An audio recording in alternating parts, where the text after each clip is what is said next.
like I'm meant to strike. Flat earth beneath my feet, knowing I'm here to meet. Ocean's edge, it calls my name. Purpose in this life's game. Horizons line so clear, God's love brings me near. Flat earth made by him, my journey long yet thin. Purpose found in every day, guided by his gentle sway. Mountains tall, they stand in place. Yo, Flows, what's up? It's good to see you all. Thank you for coming. I'm glad you could make it. Woohoo, this is the pre-show before the debate. It starts an hour, so if you are watching this on recording, just skip to an hour if you don't want to bother with the pre-show. But yeah, it's good to see you all. Good to see everybody in the YouTube land as well. Thank you for being here. Hit the likes, share the show. And we are joined by Janusz, Matthew, PJ, and Khan. How you guys doing? Oh, good. The earth is flat and Jesus loves us. Amen. Absolutely. So, what is news? News. Don't watch it. I have news because I'm working on a video at the moment. Ooh. And while making my video and digging up some things, I found something very interesting. I don't know if you guys saw what I placed. Can you guys see this? Yeah. Doesn't that look very familiar? It's exactly the same shape, and the angle seems to be the same as well. Oh, is this the Flat Earth Warriors video, or is this from the actual? That's from Flat Earth Warriors video where the lines are. But there's definitely lines there, isn't there? And it does look like a right angle to me. It looks just like they use. I've heard on Grapevine they've been into this footage and changed it since this was. They have. Apparently, it took them 3 hours to change it. Wow. Why are they doing that though? I went to go and try and find it as well, and I can't find it anymore. Why are they doing that though? Like, does that not say something that dodges a foot? Yeah, I'd say so. the fact that they have to change it, Yeah, shows you that they know they're getting caught. but that's what I was trying to say yesterday. That them lines resemble that Amazon screen thing. But, That shouldn't be there. I mean, come on, like we all must be in agreement now. It's a clean hoax. Of course it is. 100%. I said 90. Last week I said 99%. I'm now at 100. Like it's a clean hoax. Yeah. All right. Because I was wondering when everyone was like showing that lines, I was like, I couldn't see them to start off with. I had to look hard. But then I seen how obvious it is. Yeah, you could see it, but now it's not there anymore. All right. And what's odd about it, because I was thinking, okay, it's got very specific lines to it, but looking at like the video I'm working on now, it shows you they actually got an adjustable LED screen moving up and down, and which works exactly what I was talking about, corroborating with Unreal Engine for an environment, HDR environment. So yeah, I'm going to go into more detail with that compared to what, for instance, Eric DeBay and all of them, because they just say, okay, LM use this, blah, blah, blah. I'm going to explain to you the process. Yeah. So, yeah, there's a lot of things to go through. It might take me a while to make the video, but I'm going to try my best. I want to get out as quick as possible. But all I can say is, guys, stay tuned, because there's a lot of things that's still going to come out about this.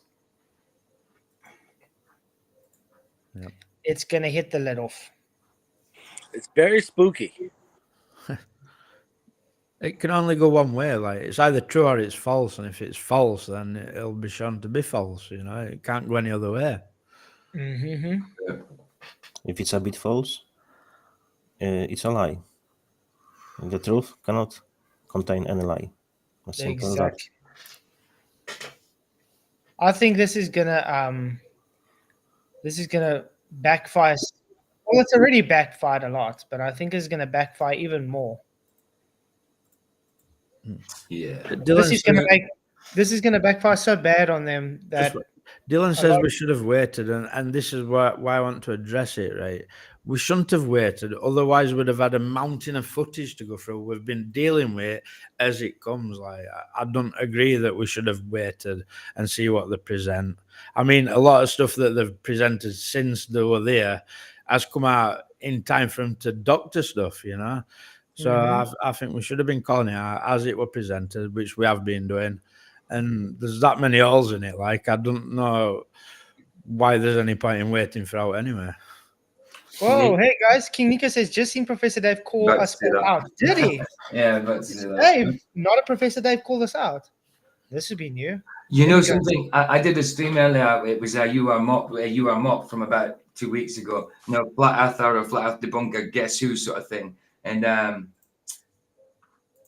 Dave came up, not a professor. Dave came up and he says, I don't know why people keep calling him not a professor, Dave, because I'm sure he's a professor. I'm like, you know he's not a professor. Come on, you are mocked. You know he's not a He professor. knows he's not. Yeah. Self-admittedly not a professor. I, Yeah, Chris knows he's not.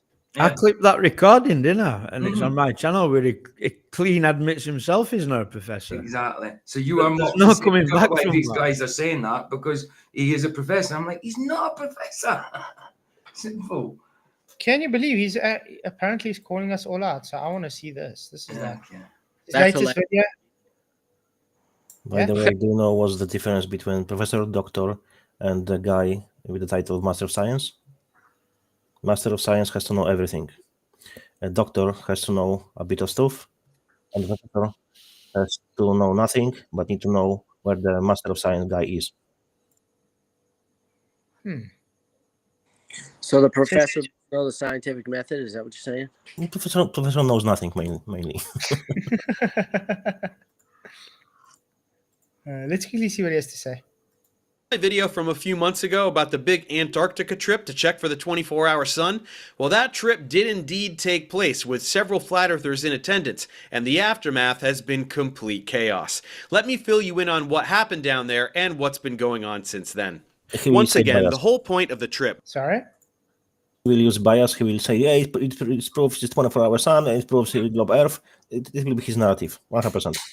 And King Nico says, and Simon Dan posted a video calling out Leo. Like, I don't know what's the point in Simon Dan calling out anyone because he doesn't debate anyone. What's the point in him calling out anyone? I have no idea. That's just dumb. Yeah, I've stayed yesterday a bit longer with Nico, which I think is a nice fella. I like Well, him. I'll be happy. Honest I'll guy. be happy. I'll be happy if Dave called me out personally, because that then means he has to then debate me, which I've been saying he should debate me for how many years now? I've got one comment to Simon, Dan. You and your reference frames are ruined. No. You and your reference frames are ruined. And physics says so. Physics says so. I actually created a song that with it or something. It was like a little short. Who was it? Let me see if what was it? A short video or I think it was a short.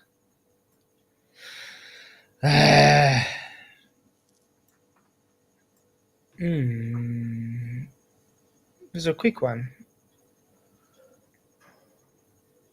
It's this one.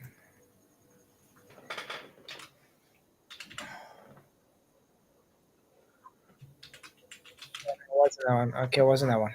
Never mind. Let's just listen to what Mr. Dave says quickly. was to document the 24-hour sun that flat earthers have said for years doesn't exist in the southern hemisphere. And it will surprise absolutely none of you that they saw exactly that. They were down there for 4 days and the sun was circling above them in the clear sky the entire time, just like No.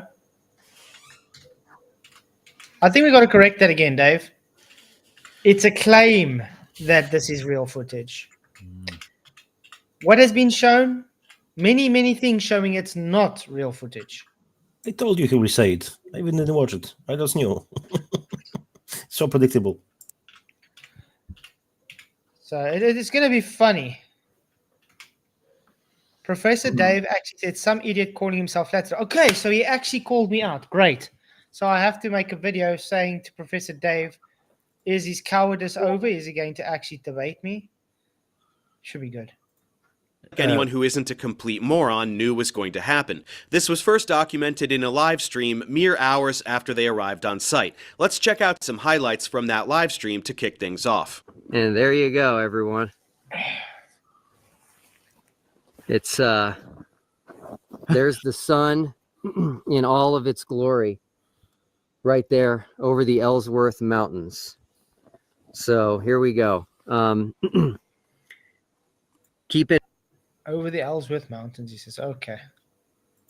in mind, you can see everybody's cameras out, but the sun is exactly where the globe predicted it would be. Not only is it midnight here, but you are actually looking due south. So the sun is still up, and it is to the south of us. There you go, flat earthers. Case closed. The Wow. Wow. Case closed. Oh, man. He's always late in it. He's always late in getting into it, Dave, when it comes to his saying things. But he just says the same as everybody else, but kind of does it in a more arrogant, reinforced way. You know what I mean? Like he's the first one to came up with, there you go, I told you. You know what I mean? That kind of thing. He's always lost to actually understand what's going on. Yeah. He's got a bad spirit. That's what Professor Dave's got. He's got a bad spirit and he needs help. Mm-hmm. Pray No, for him. definitely. I agree. sun is directly overhead at midnight, illuminating everything when you think it should be all the way on the other side of the pizza land, leaving them in total darkness. So you're wrong, and the Earth isn't flat. Of course, all flat earthers watching the live stream immediately accepted defeat and abandoned their cult of delusions to become normal contributing members of society. The end. I'm just kidding. It's going to be a That's a bold claim. I think Dave, you should get new script writers because they are Terrible. horribly it's childish kind of script. Very much so. And it's dry humor. It's not even funny. It's Non-stop way back. train- It's like 90s. It's like a 90s dry comedy kind of sketch that's gone wrong. It's completely rubbish. Yeah, and it's also like he's like teaching preschool because there's these silly little cartoons pop up all the time. train wreck of reality denial and coping mechanisms for the rest of the video. But what about the flat earthers in attendance? What do they have to say? Let's start with Jaron. Sometimes you are wrong in life. And I thought that there was no 24-hour sun. In fact, I was pretty sure of it. But I respect Will Duffy for being a stand-up guy, at least in the way that he kept saying it was true. I kept saying it wasn't. He said, "You want to go? I'll take you," and brought me here. And it's a fact. The sun does circle you in the south. So what does that mean? You guys are going to have to figure that out His yourself. arms are folded. Don't Yeah, while his arms are folded. Yeah, and, while his arms are folded, all in a defensive mode. Yeah, there's a 24-hour sun. Honestly, aye, there is. just trust me, bro. Yeah. listen to my beliefs or my opinion. It shouldn't matter to you. But at least you should be able to accept that the sun does exactly what these guys said as far as circles the southern continent. So that's about it. I just want to know why his glasses are showing like 4 suns. If you guys haven't realized that. There's a lot of tutting going on as well. A lot of like, it's like he's not telling the truth, or he's sucking it up because he was completely wrong. But I think it's because he's not telling the truth. It looks like he's in severe pain to me. He does. Look like he's in pain. Having to You say don't that. look happy. No. But I want to ask you, how much suns is there in Antarctica again? 1, Is it- correct? Yeah, isn't that 24 suns, 1 an hour? Yeah, I can see that. 1, 2, 3, 4 sun reflections in his glasses. How?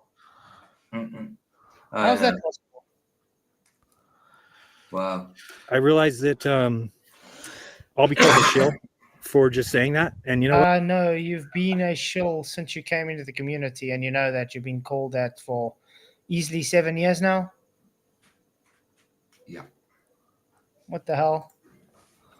But if you're a shill for being honest, so be it. I honestly believe there was no 24-hour sun. I honestly now believe there is. That's it. Whoa. I honestly now believe there is. You're supposed to say, I know there is because I observed it. Yeah. So, Yeah. Absolutely. you see, guys, Flatzoid. Some things are very, yeah. What does fucking valiented mean? Someone speaking. The guy is just trying to insult me. Danny, I dan thought ek wil net ietsie vir jou sê, Danny. Vat daai speel wat voor jou is, nê? En kyk mooi in hom. En sê daai woorde vir jouself. I second that, dude. Whatever he said. Yeah, I told him to look in the mirror and say those words to himself. There you And go. by the way, because he wants to do that, I'm literally removing him and timing him out. Fair play. Put you in timeout for 10 minutes. There we go. Go to the naughty corner. It's Robert's Rules of Order in here. Afrikaners or whoever you are. Afrikaans. Yeah. Afrikaans. And Okay. keep it to English in chat, please. Yeah, guys, unfortunately, the people here are English. They don't understand Afrikaans. But he literally just swore at me quite badly. I thought fucking sounded a bit like. Yes, he did. Yeah. Okay. If you want to call me a shill, so be it. They sure will, Jaron. They sure will. But more We sure have said it for 7 years, Jaron, because you are. You were a plant. And Dave sounds like he's all like, "The sure will, Jack." Haven't you called him a shill as well, Dave? Of some sort, Yeah. I know, that's the funny thing. you know? Do you know exactly from where word shill comes from? Where, the word? Yeah. Do you know What the origin? Shill, English, no? English were paying in the shillings. So, yeah, Hey, that's where yeah. it comes from. So in other words, a Judas. Yeah. Flatzoid, if we could double back, that was a good point, man. Because It he was. said going from one belief to a new belief. Yeah. And he says, "I now believe." He didn't say, "I now know." Which Yeah. he's meant to know because he's seen it. That's He my says, point. "I now If you believe." saw it, that's my point. If you But saw it, it's like, you're missing a belief out, though. Yeah. There's 3 beliefs. You've gone from globe to flat and then back to globe, so that's 3. yeah, but Michael, the point we're making is he believed there wasn't a 24-hour sun. Now he believes there is a 24-hour sun. You're not When he supposed to said no. believe it. You're supposed to know No. it because you observed it, remember? Mhm. Exactly. So yeah, that makes me sound. It reminds me of Dave McKeegan, where he corrected himself after he said the sun went behind Mount Rosman. Yeah. He first said it went behind Rosman, and then said no, above. There's a lot dodgy with all this stuff going around, guys. A lot. on that a bit later. Now it's Austin's turn. Yeah, so I mean, I was one of the people that said I definitely didn't think that there was a 24-hour sun. We obviously haven't actually seen the sun for 24 hours, but it is doing what they said it would do very clearly. And it is still dancing around high in the sky. So obviously we're documenting it. But yeah, you know, I said what I feel about this the whole time. Truth doesn't fear investigation. I think that we're truly trying to figure out the truth. Obviously, some people think that what we were told is the truth. I don't think that, but I do think that people need to be honest and humble and be like, whoa, you know, we were wrong. It's cute that Austin thinks flat earthers have the capacity for honesty since he's not exactly famous for it himself. But while we're on the subject, are you guys really in Antarctica? Come on, get real. Isn't this Greenland or something? They did. They followed through with their word. We are in Antarctica. I can assure you, we tracked it with multiple compasses the entire way we were going south or just off of south for 4 consecutive hours from Punta Arenas. I can guarantee you that's where we were as well. So why are you laughing? Why is he laughing? I'd challenge that not one person who went there knows how to use a compass. I Yeah, challenge remember- they did not have multiple compasses. They kept flipping the one that they had upside down. Yeah, exactly. I mean, even when they were in Punta Arenas, they were trying to use it. They couldn't even get it right to use the compass. They were struggling because they didn't understand how the magnetic fields work. Can you move a bit backwards? I want to see his posture. I think he. Yeah, but not he's just like that. clear Yeah, now. he looked very defensive the way he was crossing his arms and bouncing. Yeah, that's the but, question. he But laughed, I want to see his shoulders. but look how he laughed when he was explaining it, though. Thing? they did. They followed through with their word. We are in Antarctica. I can assure you, we tracked it with multiple compasses the entire way we were going south or just He's off even of south smiling. for 4 consecutive hours from Punta Arenas. I can guarantee you that's where we were I see the movement of as the well. shoulder. So It's not about the hand. It's just a tick. His left shoulder. Hey, Dave in the hoose. Dave in the house. What's up, man? Oh, so Good saber. Good. Oh, Come on! We are exposing shields. He ran like clappers, didn't he? Yeah, he did. Now I don't know what to do. I finally went ahead and I blocked that guy, so he ain't got nobody to play with, nobody to talk to now. no, it's good. He deserves it. Who's that? Oh, Guy Billy is trying to- Madison. Oh, right. Yeah, Billy Madison. He's quite a little twat waffle. I've heard you talking about it before. But yeah, guys, body language is a lot. And that's one thing I have kind of pride myself in doing by trying to learn people's body language. And I can see Jaren and Austin are very uncomfortable where they are and what they're saying. Definitely. And Duffy as well has a different posture, different tics. When he's speaking, it's a tell. It's a tell. Yep. And the fact that he literally shrugged his shoulders and laughed when he said, "We're really here," you know, that's a tall tale sign he's trying to lie to himself. Yeah, man. Whatever, shill. Anything else? Well, this is pretty like legendary stuff. Like no one's ever actually done this. We have multiple cameras. We have cameras documenting the camera. We have everything you could imagine. This has never been done. We're getting the sunspots. We're getting every different angle you can imagine. It's truly amazing. It's very cool. We're doing a lot of firsts. No, Austin, what you're doing is not new or remarkable at all. You are not a hero or a pioneer of any kind. You're just one of the only flat earthers who accepted a free trip to Antarctica, a place where humans have been doing research since the middle of the 19th century. Yeah, and Dave, no one has ever filmed a 24-hour sun. TFE included. You know what I mean? So what do you think about the latest meme I made? Sal? I'm sorry, what? What do you think about the latest meme I've made? I haven't seen it yet. Where's it at? I emailed you. Oh, you talking about that thing with them fighting that thing? Is that a scene from a movie? I'm busy making a video, and I came across it like, hang on, that looks like exactly to the T, same angle, everything. Yep. That's what I was going to ask you, if that was like from a screenshot from a movie. You know, it's from a movie.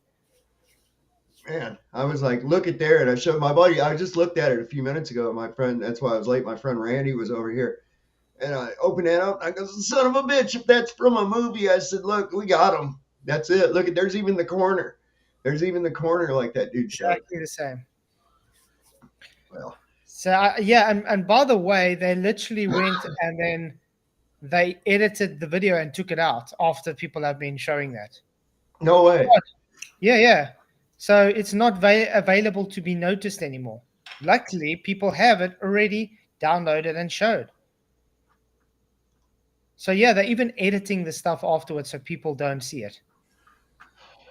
Nice. And this is why it was already released, so people can reach the version before. So they can edit now, nothing happens. This is why I stand by that we should have been covering it as it's released. Mm-hmm. I agree. Everything you are doing has been done countless times. Flat earthers just say it's all fake, which is why someone paid for you to go and see for yourself. Do you think the rest will keep pretending it's all fake, even though you're telling them it's real? I guess we'll find out, won't we? Now let's check with another flat earther named Jonathan. We really just want to see things for ourselves. Does anybody know anything about this Jonathan other than nothing? He's a producer and he worked for Disney. No, I didn't. I don't even know his second name. I don't know where he comes from. I don't know what he does. He's just all we know is he did direct for Disney. I mean, that's it. Jonathan who? I have no idea. He's just a placeholder of some kind. How do you know he's a flat earther?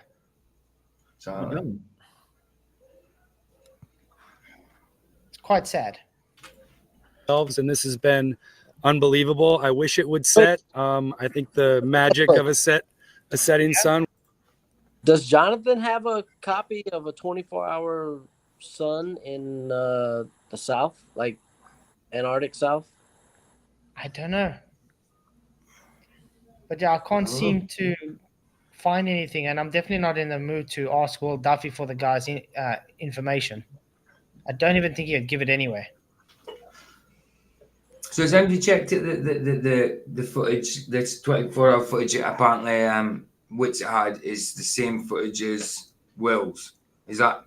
I know someone in chat said it was true last night, 100%, but that's someone in chat. You know what I mean? I don't know if anybody's checked it. Mm-hmm. Apparently they're the same footage. I don't know. It'd be a lot cooler if he had it. Think about it. It would make me a lot happier. I'll sleep better. The mountains, you can't see any behind us, but the mountain here is like, I mean, I think we're probably a little further now, but it's 2 miles from our mountains. You can't see any behind. I see it right there, above Will Duffy's name. Oh yeah, there is a bit of mountain that. Yeah. camp, and it looks like you could touch it. Just overall incredible. Cool beans, Jonathan. Anyway, this specific part of the live stream leads us to our first big conspiracy from the flat earthers watching at home.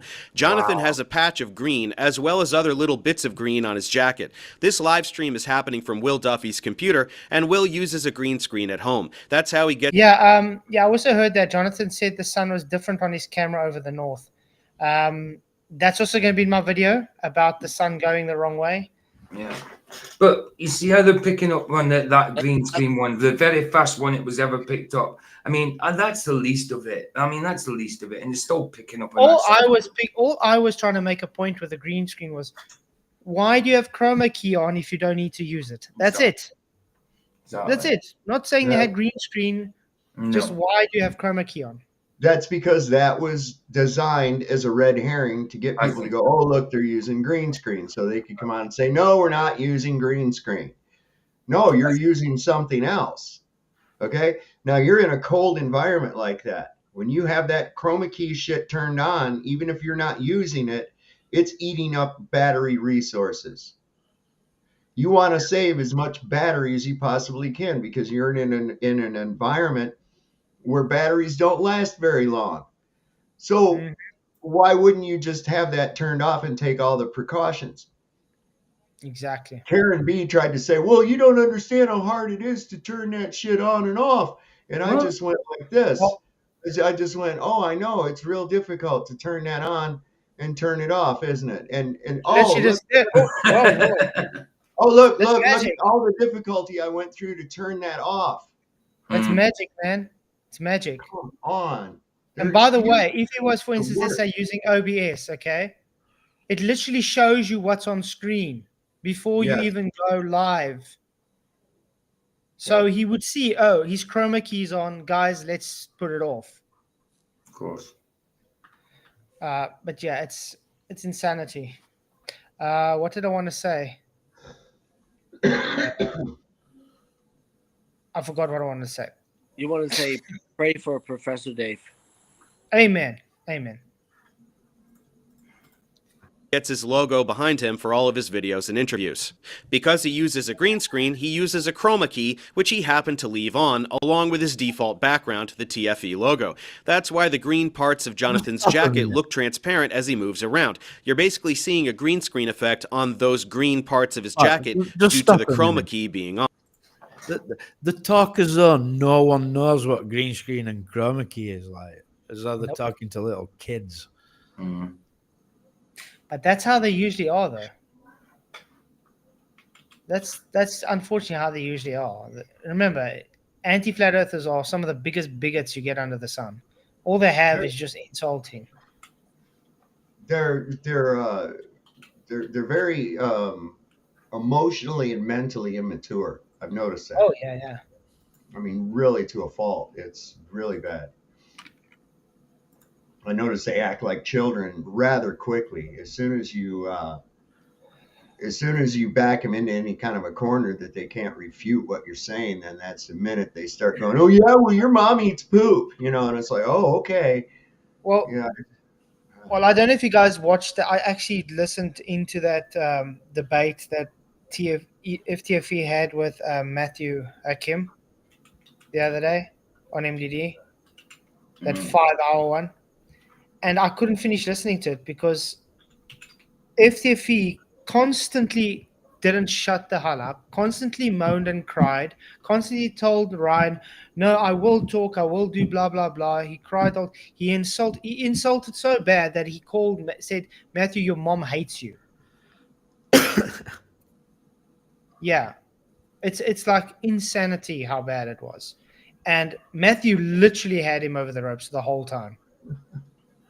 That it's sad because he even brings up things like, okay, why doesn't this mountain have shadows? You know what Craig's response is? Give me the maths for that. How much degrees do you expect? How much? There's a sun, there's a mountain, there should be shadow. There is no shadow. No, I want the maths. How much should we see? Right. Well, what about that's just like that troglodyte you were debating the other day that it might as well have never showed up. Well, where's the formula for this? And it's like, why? You wouldn't understand it any fucking way. What are you worried about? Solid. On. Naturally, flat earthers at home decided this meant they are filming in front of a green screen. No, what we're saying is some of the parts were filmed on green screen. That's why he had the chroma key on, because they did green screen studio work there as well. Or blue not screen, when they were doing that. As I said, they did go to Antarctica, okay? Oops, sorry. But they did studio work too. Not hard to understand. Well, that's usually how a movie production happens, you know, on set, off set, on Different placement. locations, Yeah. different times, exactly. Remember, this thing has been planned out way over a year in advance, okay?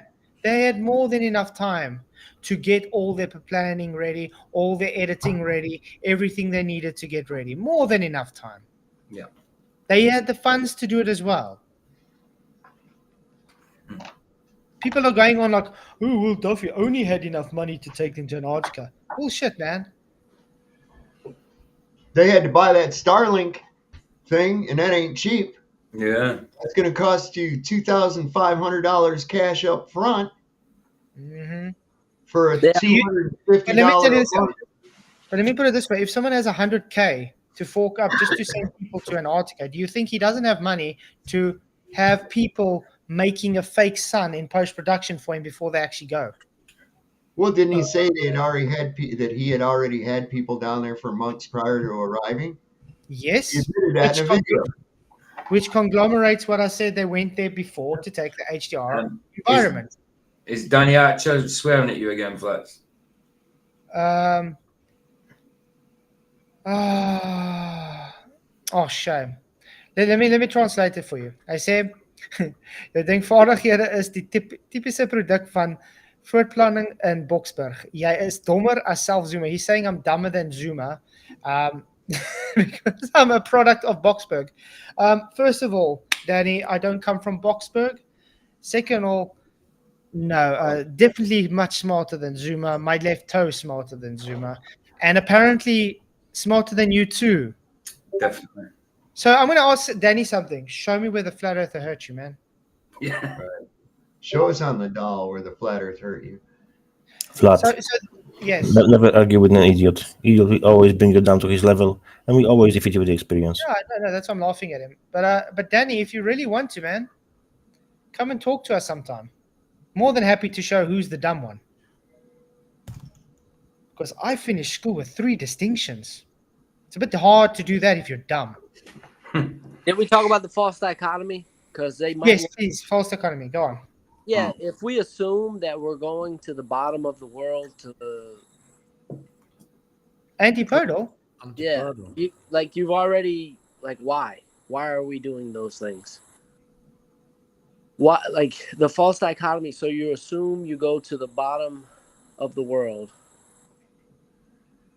and see the sky, see the sun above the horizon, and this is going to prove that the ground is falling away at 8 inches per mile squared. Why would we assume that in the first place? But that's the thing. Because the globe falls flat and everything, they've never measured curve. It's always measured flat. They've never observed rotation. It's always measured stationary. They've never observed gas pressure without containment because that's whatever it shows. So the only thing they have is to say, sky move. I see sky move, so that means Earth move, and mean globe. It's like the guy's face on screen. I know. I was thinking that as that voice came out, I was seeing his face. That looks. And by the way, I can 100% guarantee you that guy on screen is a glober.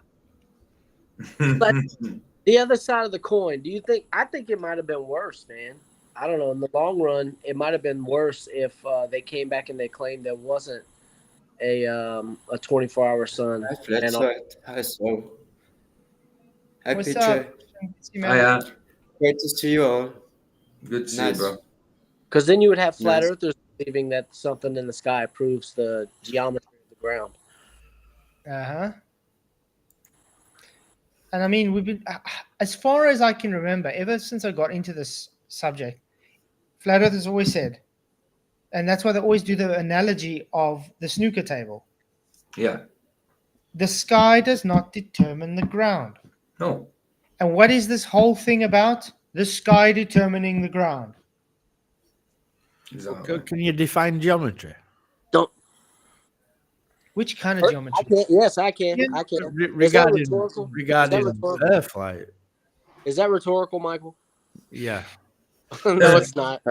Yes, But it's again shit for us, you know. They said it's not good for us. It's a minus for us, you know. Geometry literally means shape measuring. Yeah. Okay, shape measuring. Just that's like why astronomy literally means star naming. That's why I said it. Well, that's why I said it was rhetorical. Yeah. And is Earth shape? No, it's a condition. So yeah. It's an aspect. Isn't it? Level's an aspect. Flat is an aspect. That's what I see it as. Flat stationary. It's a condition. Right. Yeah, a condition. Yeah. Condition. It's not a shape. No curvature. Yep. No convexity. To fake their surround. I wonder where he's calling us out. Ah, there's Sov. Let's see. Oh no. Yeah, Sov was on my video earlier on today as well. This course is about On Sleeping Warrior. It was not my video, it was my live, but it was Mop's video, your Mop's video. Oh yeah. Well, I think it was. And back. I think Zetetic Ferret Face and Nacho Cheese were up there talking shit about us last night too. Somebody sent me a message and he said, "Oh, you're the topic of discussion right now," and I just clicked over to see what was going on, and I was like, "Oh, those asshats! Who gives a fuck what they got to say?" You know. And I looked in the chat, and I found a couple duplicitous people from my chat in there. Angela Baby Carson. Yeah. So I just fucking shit canned her ass off of my thing. She's blocked. Well, the thing is, Nat Chiquita actually emailed me. It says, "I heard you calling me out, blah blah blah." So yeah, I want to talk to you and Z. But no, it sounds like he only wants to talk one-on-one. I think he's embarrassed with how Z's going on, probably. Oh, well, I wouldn't align myself with Z. He's a unhinged, psychopathic, toxic individual. From what I've seen, a Natch is like a flag. He moves which way wind's blowing. Mm-hmm. Well, you want to? Anybody, if you haven't seen it yet, go over to my channel on my videos, not on live. There's a video I have on there. It's over a year old. It's called Zetetic Meltdown. It's got his little logo for the thumbnail, so you can't miss it. Go check that out. This guy was telling people to self-delete themselves. People that were literally depressed and had been talking about it, he was telling that to. Wow. And, well, he did say to us, he's coming to get us, and he's gonna take us down. I was like, he said that back then when he was having that shit. And I'm like, well, how's that going for you now, Z? I have more subscribers than you. I get more views than you. I don't really keep track of that, but I thought it was interesting to go back and check and see how your progress at taking me down was going. And it doesn't seem to be going very good at all. No. You know? I don't have to hide behind some stupid fucking name. My channel is called Sovereign Soul, Unchained Mind. My name is David Kane. I make no bones about where I live. who I am, and who you see on this camera is exactly who you see if you were to come over and visit me in my front room or meet me on the street. I don't put up any But you see, pretense. I think the problem with Z is he sees us as a threat because he wants to take over the role of Jaren and Whitsett and them.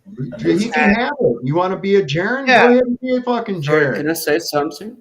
Yeah, go, Jambo. I just find it perfect, like guys come together now, you know, like PJs, Dave and Zoid, you know.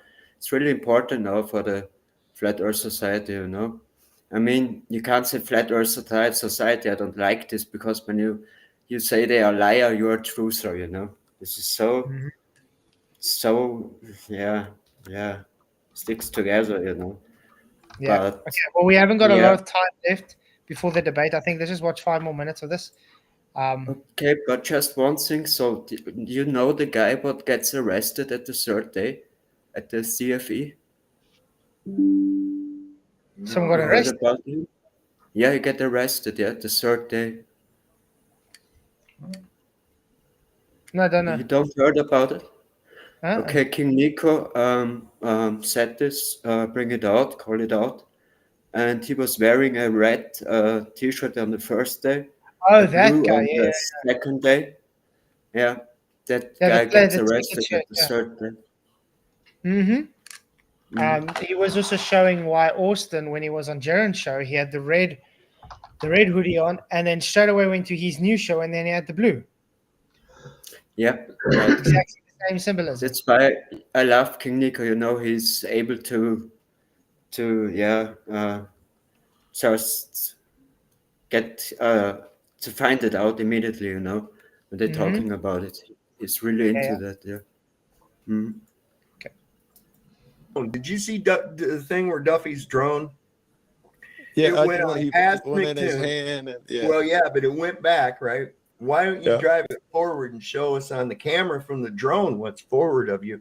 But nevertheless, he drove it backward to say, see, you can't do that with a green screen. Well, you can in one of them studios, one of them volume studios that we've been talking about, right? So what happens is this drone that he's got has a proximity alert. And when it gets within a range of an object that it could collide with, it beeps. And the closer it gets to it, it Right. beeps faster. And to a point where when it's in danger of crashing into something, you can't make it go any further. Right. All right. I'm saying that feature. So Duffy flies this thing, and we figured it out just by watching Duffy or Toon's footsteps that he was approximately 16 feet. It looks like he's further because of the focal length of the way the camera Yeah, that's works. the thing is they do show you trickery because of the angle. Mm-hmm. He does look a lot closer than what he is. That is true. He don't fly far. Based on his footsteps, Sorry? He doesn't fly far. I think he had a islands, you know, the curved one. I think he had it too on the camera. So it looked farther away, but he flies farther, but he's not flying far. Yeah, but like Dave also says, why didn't you just take the drone straight up? Yeah, yeah. Why didn't Guys, you take you're specific? making me motion sick. You're making me motion sick. Just stop. They are inside something. Of course they are, yeah. It looks so fake, really. It's set like the moon landing. he was approximately 16 feet behind Duffy. Duffy flies the fucking drone back toward Toon. He's standing here, so it's kind of lateral to him. It goes by him, and you hear it go deep, deep, deep, deep, deep, deep, deep, deep, deep, deep, deep, deep, deep, deep. Then it goes on. Then it goes deep, deep, deep, deep, deep, deep, deep, deep, deep, deep, deep, deep, deep, deep, deep, deep, deep, deep, deep. There's nothing there. Empty sky. Jesus Wow, Christ. I think we actually the drone controller. I think we're actually going to have to go through this whole thing at a stage because there's a lot. Yeah. But yeah, we're honestly not going to be able to go now because my debate's in like 15 minutes. Oh yeah. Well, so is it on here or are you going elsewhere? Yeah. I'm gonna be doing it streaming on here again. Cool.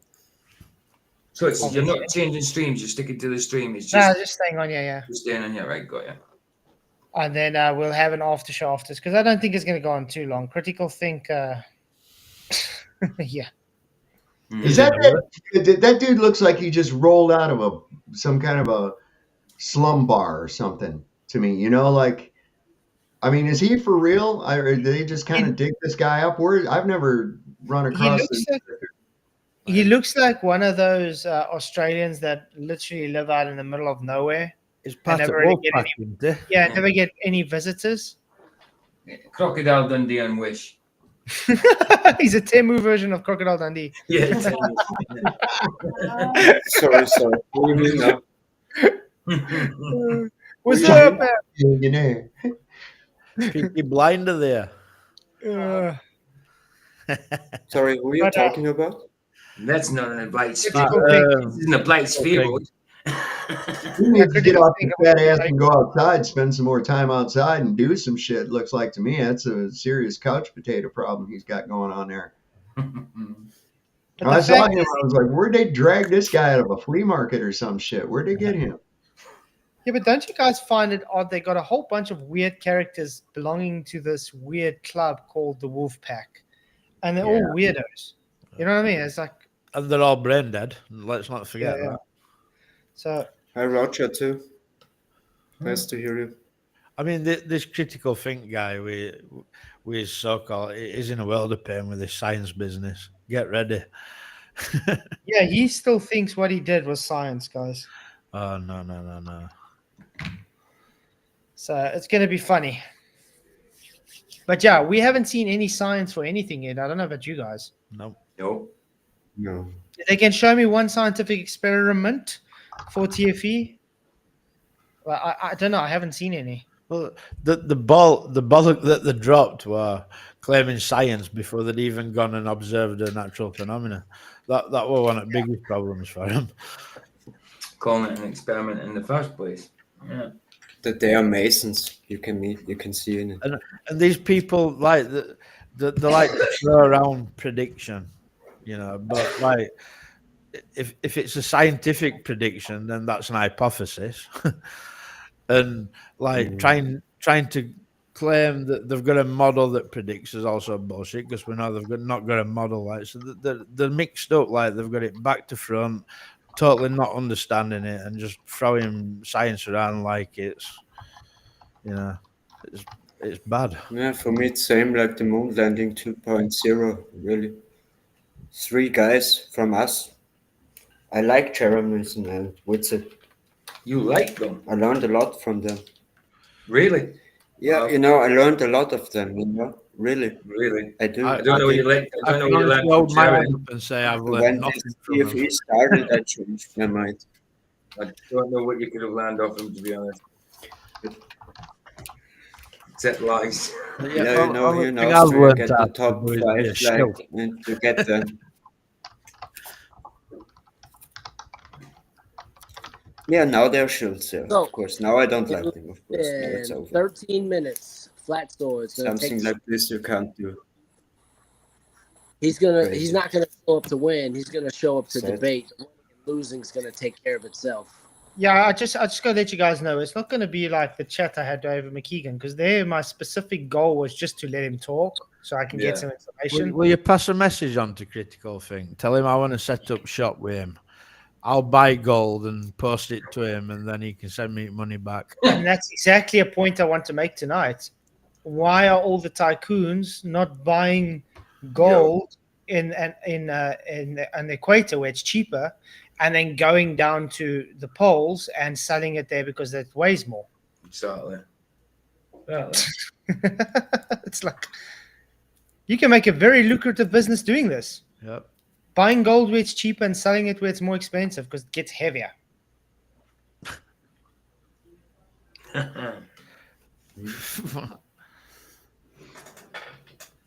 Yeah, Austin and scriptures is not a good thing. No. But when you buy it, it's mostly you get lesser when you sell it. So you got to keep Thomas it. Morgan, right? If you think Austin loves Really scriptures, go onto his channel and there's a video where it says something like Christians will be triggered or something like that. And he literally states in that video, if you think Jesus Christ is God, then you're a moron. that was years ago. So Oh, but remember, I asked him when they I chatted attack to us. him. Yeah, the Christianity. Remember, I asked him when he was on the other night, and I asked him, They "Is really Jesus God?" attack He us. said Yeah. no. I pulled him on it probably over a year ago now, like, and he doubled down on it big time. Mm-hmm. Started throwing all sorts at me. You're a nobody. I don't even know you. What you want? You know, all his little tactics, like. He's Okay. winding at all sides, you know, just like with the vape gate, you know, what Zoid did so great, talked with him. And the demons are winding inside. This is crazy, really. But hey, it is. I don't care now. He's an enemy now. Yeah, I know, Thomas. I know you said fart, mate. Yeah. Okay. Look, Guys, these people have pillaged everybody. You know, everybody should be angry about it, I think. Yeah. Like, you know? Okay, guys. Of course, I'm but for some, you show. know, flat earth Yes. don't look good in one time more. Okay, guys, I'm gonna Yeah. do the debate now. So I'm gonna. You guys can stay in if you want to, but I would appreciate if you guys would mute. I'll promise. I'll be Yeah, I think it was you off with the last debate. Yeah, I could hear so. I could It hear was a so word much of it. where where you swore as soon as David Keegan said something. It was like, I know. I had. I had to. I had to someone mute actually myself sent me the because I was laughing. timestamp of that. I was like, what's his timestamp? Oops. It's like, oh fuck. Oh, right. Oh, sorry. You wanted to know that Jonathan's surname, didn't you, Flat Sam? Yeah. Dave sent me something. You can get it to me no, later. not sorry, Dave. Can't think. Sorry, he said Flats wanted to know Jonathan's surname. So, which one is it? I was getting confused by your. Is it? You can send it to me just now. Don't worry about it, because then I can try and contact him myself. I'd like to have a discussion with him. Yeah, I think it's Jonathan Mariande. It's hold on. Mariande. Mariande. Jonathan Mariande. Mariande. Should be able to pick him up somewhere, especially because if he's worked for Disney. Sorry, Dave. I totally forgot. No stress, but thanks, man.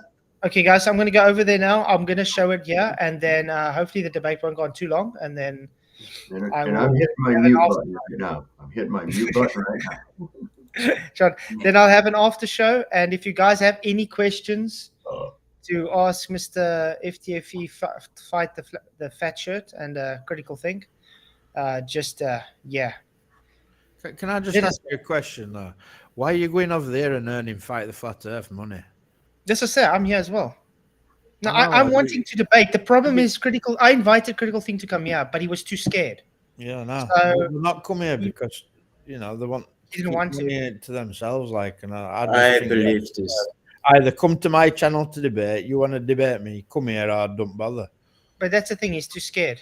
No, well then you don't debate him. Like, why are we lining these people's pockets? No, that's what I'm saying. Well, I think it's needed to be shown that it's not scientific, because a lot of flat earthers still told me it's science. By the way, I just put a link to a really good movie that I'd almost forgotten about from 1977. I put it back in the private chat. It's about some people that are under MK Ultra. And the name of the movie is Telephone, but spelled like the German, Telefon. And it's really crazy because these people get a phone call, and this guy will say like a Robert Frost poem, like part of a Robert Frost poem, and all of a sudden they glitch out and they'll go get a gun, do some crime, and then off themselves. And it's like Bronson's trying to get to the bottom of this thing. And I thought for 1977, that's pretty out there in your face, you know? it sounds interesting. I'll put it Okay. over in the chat. Okay, I'm gonna get started, and I'll see you guys again. Okay. Yeah, I'm gonna drop out while you're debating. This is a preemptive shut up for anybody who needs to hear it. Mute up. Mute up. Have fun, Flats. Yeah, I'm gonna have fun. Yep. That's always fun.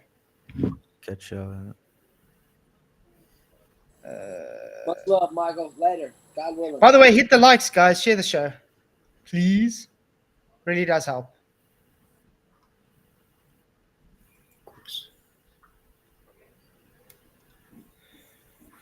I'm gonna show now.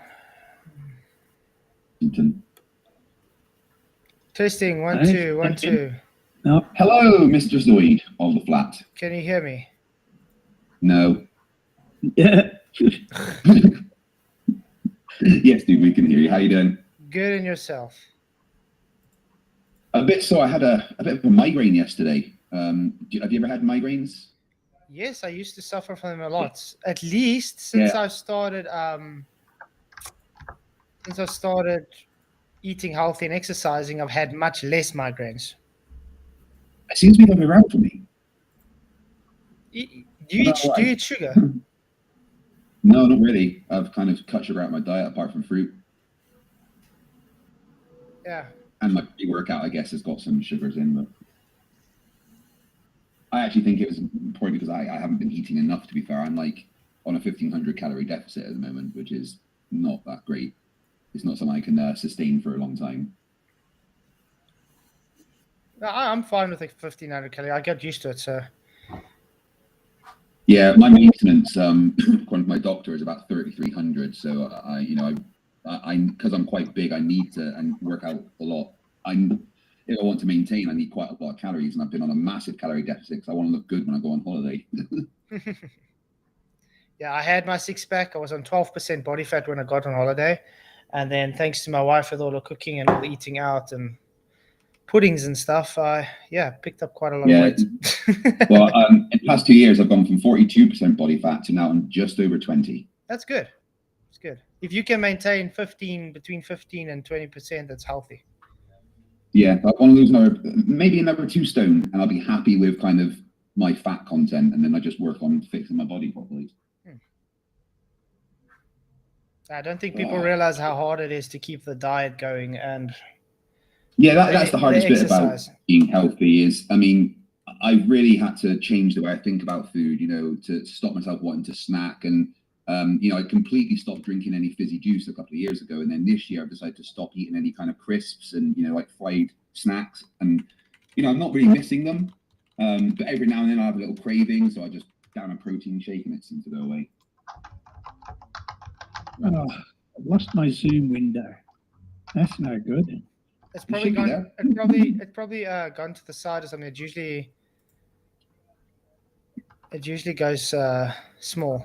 Oh, that's okay. I found that it's shrunk itself down. Oh, where'd it go now? Back. Okay, right. It's going to go live. I've got my intros at play, so just a couple of minutes. Sure. 5, 4, 3.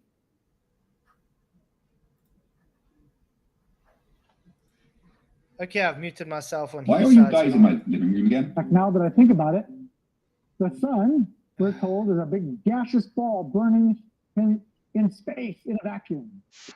By the way, since we're on the subject of vacuum, fire, the element by which the sun exerts its energy, and I don't care if it's nuclear fission or what, it's still fire, needs what element, folks, in order to continue to burn? Oxygen.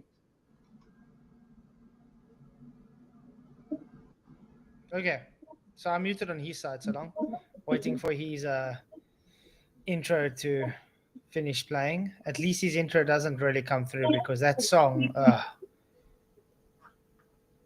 yeah, guys, please hit the like, share the show. It's good to see you all. Good to see 175 people watching. Woohoo!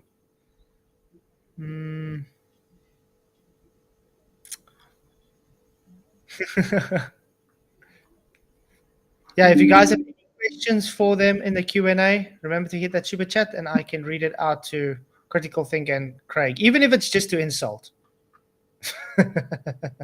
Because they do that, so why can't we?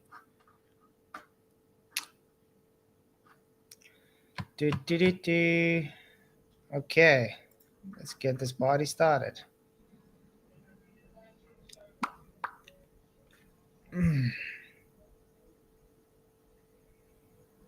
Such a boring intro, actually. Don't know about you guys, but to me, it's quite boring. I'm just reading the comments. Somebody said his face has nothing to do with the wheelchair.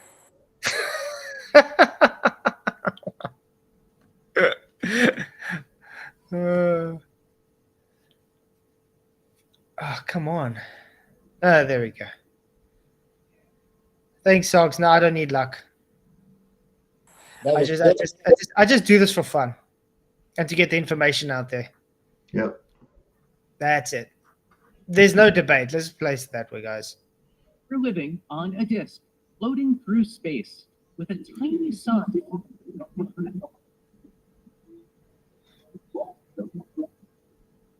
Okay, it's going to start now. There we go. Hello everyone, welcome to another Flat Earth debate on FTFE. I am your host, Craig McNeil, and we are here once again, thanks to the final experiment. Will Duffy literally just kind of chucked a hand grenade onto the world of the Flat Earth and just walked away as it exploded. It was fantastic. I unfortunately didn't get to go to Antarctica, which I was extremely jealous about. But tonight we have a debate between our friend Flatzoid from the channel Flatzoid's Perspective and the legendary Critical Think. Critical Think is a world-leading expert in weight variation experiments. He has done more experiments than anybody else on the planet in this topic. He is the only person that has done this experiment ever in Antarctica. And today he is here to talk to Flatzoid about this experiment because Flatzoid has a lot of issues with it. Let me get the guys up on screen so you can say hello. Thank you guys for coming. Critical Think, hello, welcome to the channel. Hi, thanks for having me. It's great to be here. Absolutely ecstatic. Yes, congratulations on all your achievements and everything you did in Antarctica. Now, obviously, Will Duffy funded, one of the Globers and Jaren and Austin, but you had to make your own way there, which meant that you funded yourself. So you have a fundraiser going to help cover those expenses. Would you like to tell everyone where they can get hold of that? Certainly, yeah. So, well, my fundraising link is in most of my videos these days, and Craig has been kind enough to put it in the description of this video here. So, yeah, I totally funded this myself. It's a huge expense, and I would really appreciate if people could help me out because I'm quite cash strapped at the moment. Well, we do appreciate you doing what you've done. And if anyone has any spare money and feels like donating, feel free. Link in the description. And if my mods could be kind enough to please every now and then spam the link to Critical Think's fundraiser in the chat. Obviously, talking on the other side today is Flatzoid. How are you doing, Flatzoid? Good, good. Thanks for having me. Happy to no worries, have this discussion. And I just want to say, if Craig gets 10 likes, he'll donate all his super chats to Critical Think tonight. Wait, what? There's 42 already. What the hell? I enjoyed having you on the other day talking to Dave McKeegan. Pretty sure we went into some kind of alternate timeline because there was no shouting and stuff on my channel. It was very strange, but quite enjoyable. So hopefully the same can happen tonight. Hello to everyone over on Flatzoid's channel. I hope you are enjoying the show. Make sure you support your favorite creator over there, Flatzoid. And Flatzoid, I do want to say congratulations for absolutely smashing Nathan Oakley in the view counts. That's to be applauded. Anyone doing better than Nathan Oakley is a good thing, frankly. So good job. His channel seems to be the only one that's not grown because of this, but hey. Right, we're going to do 10-minute openers to go over your points and then into an open discussion. Do you have any preferences to who you'd like to go first? Critical can go first, it's fine. Right, Critical, over to you then, 10 minutes. And let's hear what you have about the experiments that you did and why you think they show that the Earth is rotating. Okay, well, this is my first time debating, so I'll have to ask Flatzoid to go gentle with me, please. And I'm going to share. Yep. I hope this works. Yeah, that's perfect. Right, so this I can start now. I got to rush through this because I haven't got 10 minutes, and it's a long topic. But anyway. So I'm saying that the globe is confirmed because weight change measurements during the final experiment by the legendary Critical Think, which is me, they confirmed the globe and the reasons for that. So, yeah, there we go. So this experiment is about taking real-world measurements, and it's to test the WGS-84 model gravity predictions. So we're not making up any correlation or anything. We're testing a prediction.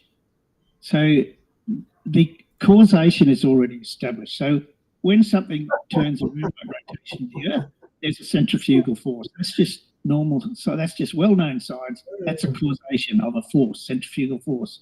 There's also gravity, whether you believe it or not. There's gravity that is another force, and a pair of scales measures it. So we go here. These are the formulas if the Earth were a perfectly rotating sphere. So these are the causation formulas. And because the Earth is a ellipsoid and not a perfect sphere, then we've got the gravity equations that come with the WGS-84 model. Now, I didn't make these up, but I am going to test them with my measurements. So before going to Antarctica, we did some predictions. You see, Sydney 1055, etc., and Union Glacier 1380. This is even before I set foot in any of these places. And you've seen this graph before. So the red line is what the globe model, that equation predicts that this weight, that the mass should weigh. And then the green line that closely follows it is what I measured. So we have our model and we have our test for the model by going out and doing real world measurements. And then when I normalize the results, I get the prediction is the green line, and all the measurements points pop up on the green line. I also test what's called coefficient of determination, which is R squared. And this tells us exactly how well the model predicts the results. And for my trip to Antarctica, this calculation says the WGS model explains 100% of the variation. So there was a variation in weights, but the hypothesis explained this variation 100%. So Flatzoid has said that I failed very bad in understanding about what science is, but didn't really explain that. And he says the incompetence to not even calibrate his scale has invalidated anything he had done anyway. So my reply to that is the inability to understand the experiment invalidates any criticism of the experiment. So first you have to understand what you're talking about. Now, the flatty folly is you have to calibrate the scales every time. So this is a misunderstanding of the experiment. If we were to measure, we're not measuring an unknown mass. We always have our calibration weight. Now, if we were to calibrate the scale every time, it defeats the whole point of the experiment. You would just be proving that a 100 kilogram mass weighs 100 kilograms after calibration. And it would make the experiment similarly useless as taking a spirit level on a plane. So Flatzoid has also said that correlation is cannot imply causal relationship. And yes, that's correct. But in this case, correlation doesn't imply causation. It refers to the inability to legitimately deduce cause and effect relationship. Now, solely. So if you have nothing else, if you just have a correlation and nothing else, correlation does not employ causation. But I am not deducing the cause and effect relationship, right? It exists. Centrifugal force and gravity exists. And that is the cause and effect that I am testing. So causal analysis is the field of experimental design and statistics pertaining to establishing cause and effect. It involves correlation, right? Yes, we did correlation, the results correlate. The sequence in time, cause must occur before the proposed effect. Got that. Plausible physical or informational theoretical mechanism, got that. We got a mechanism for the observed effect, and we eliminated the possibility of common special causes. So there is no competing hypothesis for this weight variation. So we only have one. Right, so there I calibrate the scales once, measure many, and what would cause the weight to change so significantly? And by calculation and experiment, temperature, air pressure, humidity, buoyancy, and magnetism, these have been eliminated because these effects are small. And so Flatzoid did his experiment, and he has to tell, why is that 17.5 grams there already? Never mind. But so he got a zero. These scales are meant to weigh kilograms, and he's weighing something worth 20 grams. And he thinks after he's moved the scale a little bit that a 0.1 gram is somehow significant. But this is a question I got for Flatzoid. What does this D equals 0.1 G mean? And then this is from one of my scales. What does this E10D mean? So you should know these answers. And my other question is, what is the flat Earth explanation for this? Before traveling to Union Glacier, I predicted what the weight should be at various locations. Why were the actual weights measured to be with a few hundredths of a gram of these predictions? Okay, we can leave it at that. I've got to unshare somehow. I can stop sharing for you, that's fine. Okay.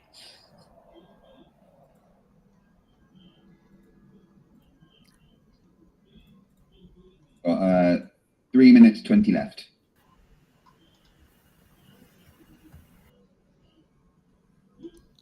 Right. I am pretty much done with that presentation. I must have rushed through it. But okay. Right, I'll stop your time there. Thank you very much for that. Critical Think, guys, once again, you can find the information for Critical Think's GoFundMe to help cover the cost of him going to Antarctica, which he funded himself, both in the description and now, as my amazing mods, will be posting it in the chat. Thank you very much for that. Flatzoid, over to you for your 10-minute introduction as to why you disagree with everything that Critical Think has done. 10 minutes starting when you start speaking. Cool. Actually, I don't need 10 minutes, but to say thank you, Critical Think, for coming and making my point and literally refuting your own argument in your own opening statements. You started off with saying you have correlation, not causation, so that already makes it not scientific because scientific method strictly is about the causation for the effect observed. You didn't observe an effect, you made a correlation-based faux pas when saying I don't need to calibrate it. The whole reason you say you don't need to calibrate it is because it will give a different result. It will give the same result. So therefore, the scale is going to give a different result. Just by moving it alone changes the scale's weight. Yes, temperature does change it. Was it cold in Antarctica? Yes, it definitely was, so it would change it. If you say minuscule, but remember, you are not controlling any of your variables, so therefore it cannot anyway be a controlled, valuable experiment. Also, I would love you to actually provide us with an actual scientific hypothesis so we can go through it, because you don't really have an actual IV and DV for your presumed cause that you are claiming to be correlated. Secondly, you are saying to me that because I have a graph, therefore science. No, graphs don't make science. Graphs are just based on data that come after experimentation. You didn't make an experiment, and mine was not an experiment. It was a demonstration to show you that you didn't understand how load scales work. And yes, mine works on grams because I use it for paint mixing, which has to be very accurate within the 0.01 grams. The E is just to denote to the 10 grams. So if it gives E to 10, then you have a very fine scale. So you have a very fine scale indeed, sir. Would be great if you actually calibrated it like you would, because that means it's very sensitive to movement as well. Remember, you placed it onto an airplane with a lot of turbulence. That load cell did move out of place, and it would give a contemporary of a change in the scale. And yeah, I just think you don't understand the main basics between correlation and causation, and you don't understand that if you are using science, you have to have strict guidelines and you have to have actual control variables that you couldn't keep to. So that would be incompetency. So yeah, that's my opening statement. Okay, well, you still had 7 minutes and 45 left. I guess I'll stop that there, and we can just go into a back and forth. Guys, we let them go for as long as they're comfortable with back and forth. I have a hard stop by midnight because, you know, I'm a massive nerd. And on Fridays, you can catch me over on Top Hats Off. doing my Star Trek roleplay where I play Commander Terrence Shelby, Chief Engineer of the USS Lexington. We have only 4 episodes left of this campaign, and so far I've only destroyed 1 solar system and then somehow got promoted. So catch that tonight at 1 a.m. on the Top Hats Off channel. But yeah, after the back and forth, we will read questions to the guys. Obviously, super chats take priority, but if you tag me or DM me on Discord or something, I will try and read those out as well. Right, guys, I hopefully won't need to get involved in moderating. You both seem to be reasonable people. I know I'm calling Flatzoid reasonable. What the hell's going on? But yeah, like I said, I've got a hard stop at midnight, but you guys can go for as long as you like up until that point. I know it's very, very early there for Critical Think, and it's starting to get late for you there, Keith. So, you know, over to you guys and just have fun. Okay, I've got a question. So that's why you said there was no independent variable. What makes you think that? Well, let's first set up your hypothesis. What is your hypothesis? I've shown my hypothesis again today, and it's on every video. The centrifugal force and gravity will cause a change in weight because the gravity and centrifugal force will vary over various parts of the globe that we can predict. Okay.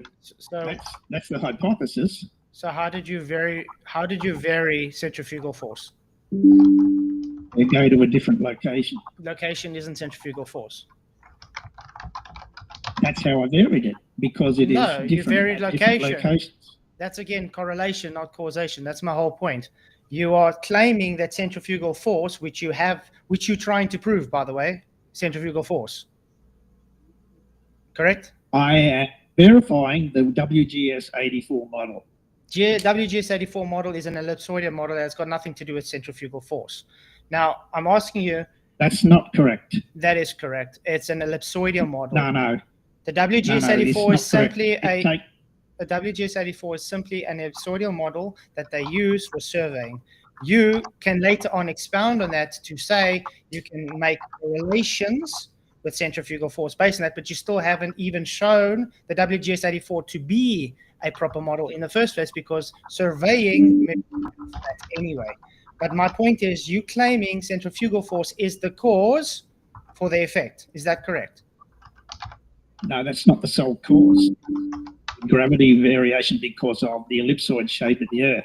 And you are not correct about the WGS-84 model.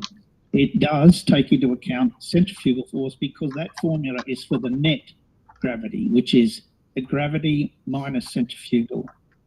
So that's so you are incorrect about WGS-84 model. Where does the WGS-84 model come from? There's a bunch of smart people, much smarter than you or I, have brought up, have come. I test the model, right? I say, well, okay, these smart guys have come up with a WGS-84 model. I want to check if it's true or not. Let me see. Oh, this WGS-84 model predicts this. Well, I know I can go out and measure these weights, and I can determine for myself, does this WGS-84 model accurately predict what should happen? And lo and behold, it does. It does, down to the few hundredths of a gram. So, yeah, but did you calibrate scales? Yes, of course I did. I calibrated them once, measured many. You talked about flying on the airplane disturbing the scales. Mm-hmm. That's a great in theory, but you've never tested it, and I have. I've flown all over the place with those scales, and when I come back home, the scales, lo and behold, they measure exactly at the point of calibration the exact same weight. So flying everywhere does not disturb the scales. Do you know what a load cell is in a scale? Who cares? I care, because you're using a load scale, so you should know what a load scale does. Do you know how a load scale works? Yes, it's got a torsion measurement in it, but who cares? I care because you are claiming science, so therefore it's under a very strict guidelines. As soon as you move a scale, it takes the calibration out. No, it does not. Yes, it does. I told you. I told you, right? I flew with these scales to various locations, including Antarctica, come back again home, and the calibration was still intact. How often do you calibrate your scales? Oh, this one I haven't calibrated for 6 months. You know, I calibrate my scale every 2 months. That's okay. You know, That's you know because why? The way, that's okay. That's because the way you use your scale, right? The way I'm using the scale, first of all, I've got a very, very good scale, and it keeps its calibration. Now, I used to calibrate every trip, but I wanted to see how long I could go without calibrating the scale, and I test the calibration by weighing my test mass at the location that I calibrated it, and it holds calibration. Okay, according to Arion scales, anytime that a scale is moved, most scale manufacturers will suggest that the unit be recalibrated. Weighing readings fluctuating, there may be best times that you place an item scale performing the weight. Yes, moving a calibrated scale can take it out of calibration. A scale is calibrated to a specific location, and moving it can damage the load cell or throw it off its calibration. So, did you calibrate it in that location at Antarctica?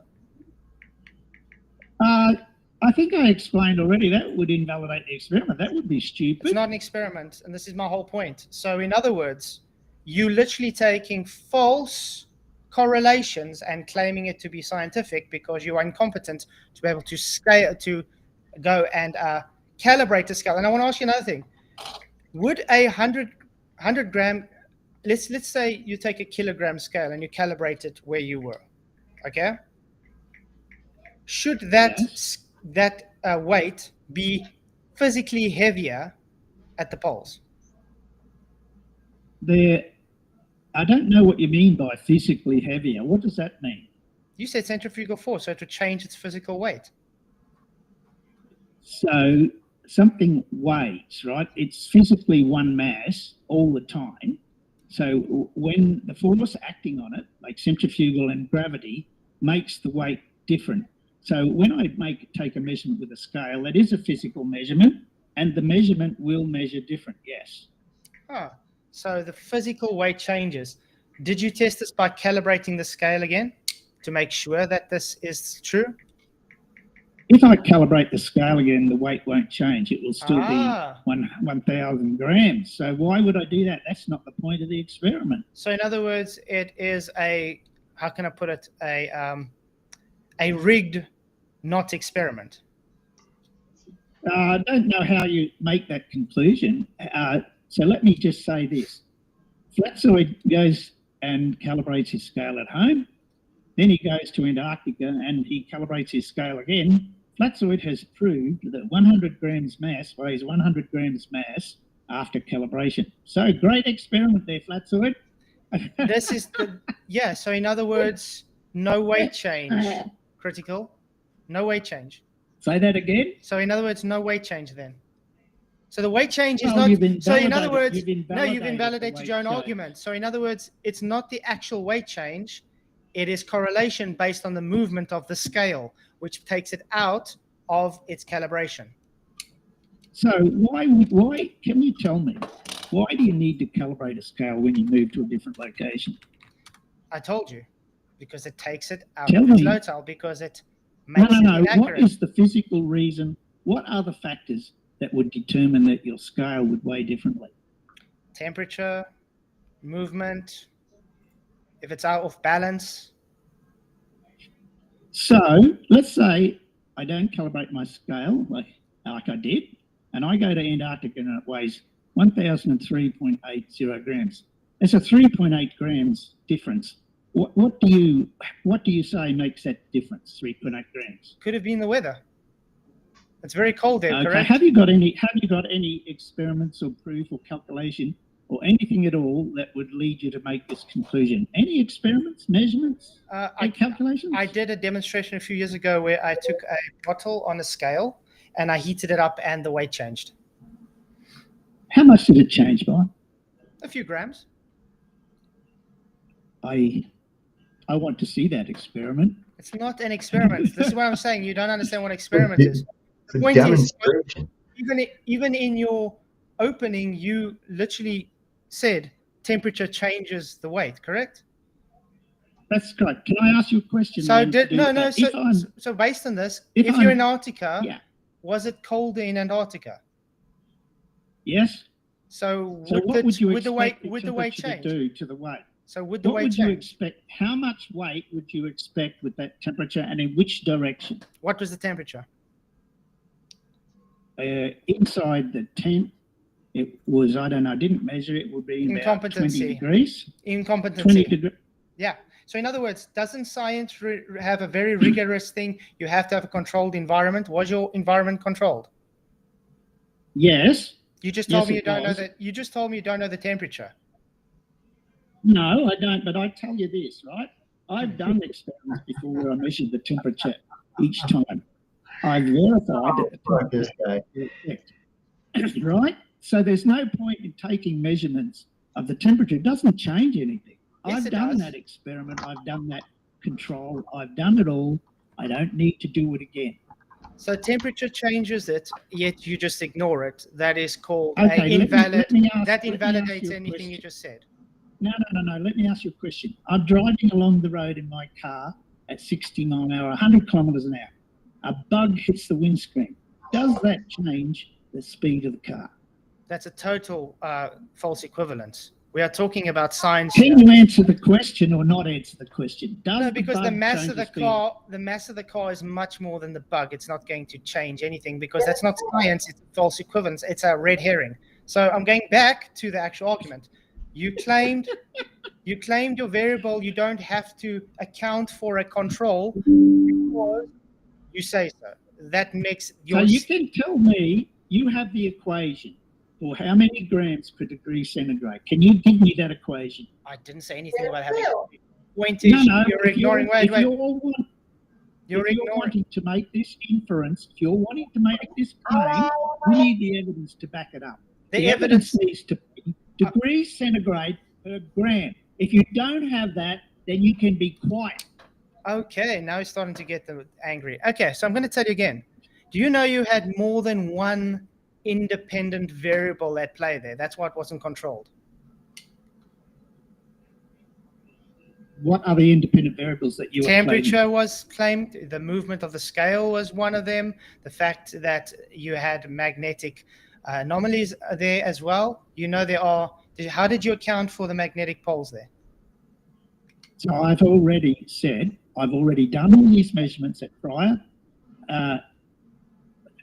time. The magnetic field doesn't have any effect. The temperature is, see, there's an error in the measurement. All of these things are below the measurement error threshold, so they can be ignored. So unless you can give me the degrees, how many grams per centigrade, how many grams per microcool, unless you can give me these numbers, what you're saying is completely irrelevant. Do you have a scale electric? When we heed a certain call, Someone's got music. must come together. Where's that music? Sovereign Soul, mic check. Okay, sorry. Okay, but I'm saying, does scales, is your scale electronic? Yeah. And does electronics go haywire thanks to magnetic field? Not necessarily, no. So you say that the electronics can't be altered by a magnetic field? The significance, like, there's no measurable effect. I've put a speaker. Do you know how many microtors a speaker would generate? I've put a speaker next to my scale, and it made no difference. So I think that trumps your just saying something where I've actually done the experiment and I've tested this, and there's no measurable effect. Just saying experiment doesn't make it an experiment. Now I'm going to tell you again. Did you account for any of these controls that you're claiming to just ignore? Because if you're claiming science, you need to have controls, and those controls need to stay constant. When you tested it at your home, were those controls set the exact same control when you went to Antarctica? I don't need to do that. Now, let me ask you a question. Let me ask you a question. When you weigh your paint, do you go outside and measure the height of the tree next to your house? Why do I need to do that? Exactly. Thank you. Is that science? measuring a height of a tree science? Of course, measuring anything is science. Measuring a height of a tree is not science. What's the cause and effect for measuring the height of the tree? Please go ahead, tell me. That's right. It's irrelevant. You don't need to do it. Because Same it's thing, I not don't need to measure science. the When you're temperature, doing 'cause the height of the science, tree, wait. the Let me put height it this of the way. tree has nothing to do with the measurement. That's the science. Okay, let's do this way. As an engineer, right? This is my job. This has been my job for many years, right? You work out what are the effects that you need to take into account on. I've done that. I've done experiments to determine that temperature has little to no effect. Buoyancy has little to no effect. Magnetism has little to no effect. I've actually measured it. What have you done, Flatzoid? I'm calling you out and saying it's not scientific, first of all. But I'm going. That's just a no. That's no, nothing. it's not a. You haven't provided science yet. You're saying science doesn't make it science. So I'm going to ask you again. I'm not going to let you is dictate science what science is. I don't. One at a time, guys. Let Flatzoid, if you could just ask your question. Try not to, tell him what he thinks, because obviously that's getting things a bit tense. So if you could just ask your question in a polite way as possible and give Critical a chance to respond, that'd be wonderful. Okay, cool. So Critical Think. Science is supposed to be repeatable. I think you would agree with that. Yes. So how do you repeat something if you don't have the same controls? But when I'm telling you now, I don't need to keep the temperature constant. As long as I keep the temperature in the range of 15 to 30 degrees, then the scale is rated with that temperature. I've tested it that the scale will weigh the same in that temperature range. I don't need to control the temperature. That is the only control I need for temperature, is just keep it within a reasonable range. Okay, so in case you didn't realize, you just didn't then do a repeatable experiment, and therefore it's not science. Because to do a repeatable experiment, you have to keep all the variables the same. That goes for control variables as well. No, that's not true. There are variables that are insignificant. Temperature is insignificant. You don't have to keep it the same because it has no effect. I don't go outside and measure the height of the tree because it's not significant. I mean, the tree has mass. Maybe it will affect my scale some way. Oh, I should know. I should measure the tree. You never know. Oh my God, the tree could affect the scales. Oh. I don't think you understand what's really going on here. I'm going to try it another way. Let's say you are trying to... I'm trying to think what experiment can we go through. Let's say you're trying to prove that conductivity creates heat energy. Okay?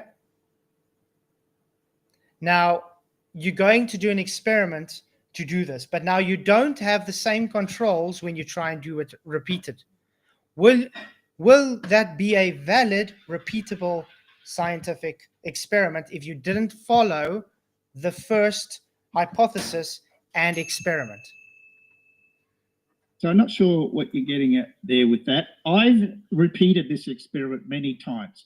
So can you explain to me, why is the weight exactly pretty much within hundredths of a gram? Why is it within a hundredths of a gram of my prediction? It could be anything. If you're saying temperature, pressure, why is that the weight is always spot on within a couple of hundredths of a gram of the prediction? Why is that? Is that random? Why does that happen? Well, you didn't have any controls to say what's the cause, therefore it's not scientific. If I had no controls, the weight would be random, right? I would not be able to predict it. But I predicted it, and it weighed within a couple of hundred grams of that. You need to explain that. If you can't explain that, then you stop asking stupid questions. Okay, I'm going to ask another one. Did you do that? Did you do multiple weights at Antarctica, or just the ones? Multiple, but you still didn't answer my question. And did those? Wait. When you did, what causes the prediction to be spot on? Wait, and when you did those multiple measurements, did they all differ? Of course they're going to differ by a couple of hundreds of grams. Of course they are. So therefore, why an is it- invalid scientific experiment. Thank you very much. Because no, you you cannot understand. repeat and get the same results because you cannot control your experiment. So therefore, not a valid scientific experiment. You just literally made my Right. point. Can I just want to say a few things to refute that, right? Flatzoid, you do not understand experiments. You don't understand error. You don't understand error tolerance. I know that every time you weigh something, it's going to be, I could weigh something right here now and it would be a couple of hundredths of a gram different. But that does not stop me from detecting a difference of 5 grams, a difference of half a gram, just because the scales are not only accurate to within plus or minus 0.03 grams. That's engineering, that's science. You don't understand it. So you have not yet explained to me why the weight was a couple of hundredths of a gram from the prediction. You haven't given me that explanation. Why are you avoiding this? Okay, I'm going to try this again. Just saying, no, you don't understand doesn't mean I don't understand, because I've clearly shown you have no idea of what science really is. So let's do this to the bare minimum. What is a scientific hypothesis? But before we move on to that, just for the sake of fairness, I did get Critical to answer your question as well. He is just asking one very specific question, and that is, why did his prediction match what was in reality? It didn't. Could you just quickly address that, and then we move on to whether you think it's correlation or not? Why do you think it was that his prediction so closely matched reality? And then we could totally move on to your question there, Flatzoid, if that's okay. It didn't. The fact he even said he measured it multiple times and he had different measured readings. Yeah, correlation again is not causation. So I've answered it. It didn't give what you claimed because it's close enough. So therefore it's true is not science. So again, what is a scientific hypothesis? Critical think. I don't think he answered the question. Can I expand on that? Yeah, Flatzoid, is it okay if he just expands and then he answers your question? Is that all right? Just to give him a chance to respond, and then we will get to your question, I promise. Yeah, over to you, Critical. So just because it weighs slightly different at one location doesn't explain that it was plus and minus 300ths at one location and then plus or minus 300ths at a different location, or a few hundredths, a different location, a different number, a different prediction, nowhere near the prediction of the first one, right? The predictions are vastly different, yet the scales weigh within a few hundredths of each prediction. We're not talking about the weights we take at one location. This is multiple locations with very different predictions. So how do you explain that in Santiago, it weighs 1,000.35 or something like that, and in Antarctica, it weighs 1,003.80, and I predicted it and it weighed that? How do you explain those two different locations? Cool. Are you going to answer my question now? Like we say, 100% will get your question, but just why do you think there is those differences? Just already a quick explained it. response. And Already explained it. Pressure, temperature, movement of the scale, magnetic fields. If you just know what a scale does with movement alone, you'll know that it gives difference. The fact that you had little change, like you said, is literally just based on any other variable. You cannot pinpoint a variable because you didn't control for anything, which means it's incompetence, which sank this not a scientific experiment. So can you please tell me what a scientific hypothesis is, please? Yeah, I feel like that was, even if I agree, that was an attempt at an answer. So yeah, 100%. I'm happy to move on to the next bit if you are critical as well, to just move on to Flatzoid's question. Is that okay with you? I will. Excuse me. I can move on, but he's obviously making several errors in his logic there that I would like the chance to correct at a later point. Yeah, absolutely. So, I'll make a note, put a pin on that. So that we've kind of done the back and forth. You can go back and kind of cover any extra points that you feel. But just for the sake of the conversation, to move it on right now, give Flatzoid a chance to ask his question and then respond to that. And then so what? We can go back. What is a hypothesis? Is that the question? What's a scientific hypothesis? That is when you make a guess about what might be causing an observed physical phenomenon. Great. And in the hypothesis, what are the constituent variables? It depends on the hypothesis. Are you talking our specific example or what? Yeah, a scientific hypothesis. What are the constituent variables? It's not just any general. So it varies depending on what you're trying to hypothesize. So in my hypothesis here, the variables are their latitude and height above sea level. That's the variables. Okay, so the IV is latitude. No, there's two IVs, latitude and height above sea level. That's not, no, you can only have an independent variable, because how would you know which is the cause? So you're able to have two independent variables. I'm sorry you don't know science. Okay, so how do you know what's the cause if you have more than one cause? Because you can make measurements that isolate each independent variable. Very easy. Okay, let's do it simply. What causes fire? Something burning. No, something burning is a product of fire. I said, what causes fire? Chemical reaction generates heat. What's the point? Okay, so let me try and correct you something. When you make a hypothesis, this is why you have multiple hypotheses in a scientific experiment. That's why you have research, because they have already done hypothesis and experiment, which has either validated or invalidated the hypothesis. A hypothesis has a single independent variable, because that is the presumed cause for the effect observed. So if you are presuming latitude is the change, you have to manipulate latitude. Great. If you're claiming height is the change, you have to manipulate height. But those are two separate hypotheses. They're not the same hypothesis. You can't have them on the same.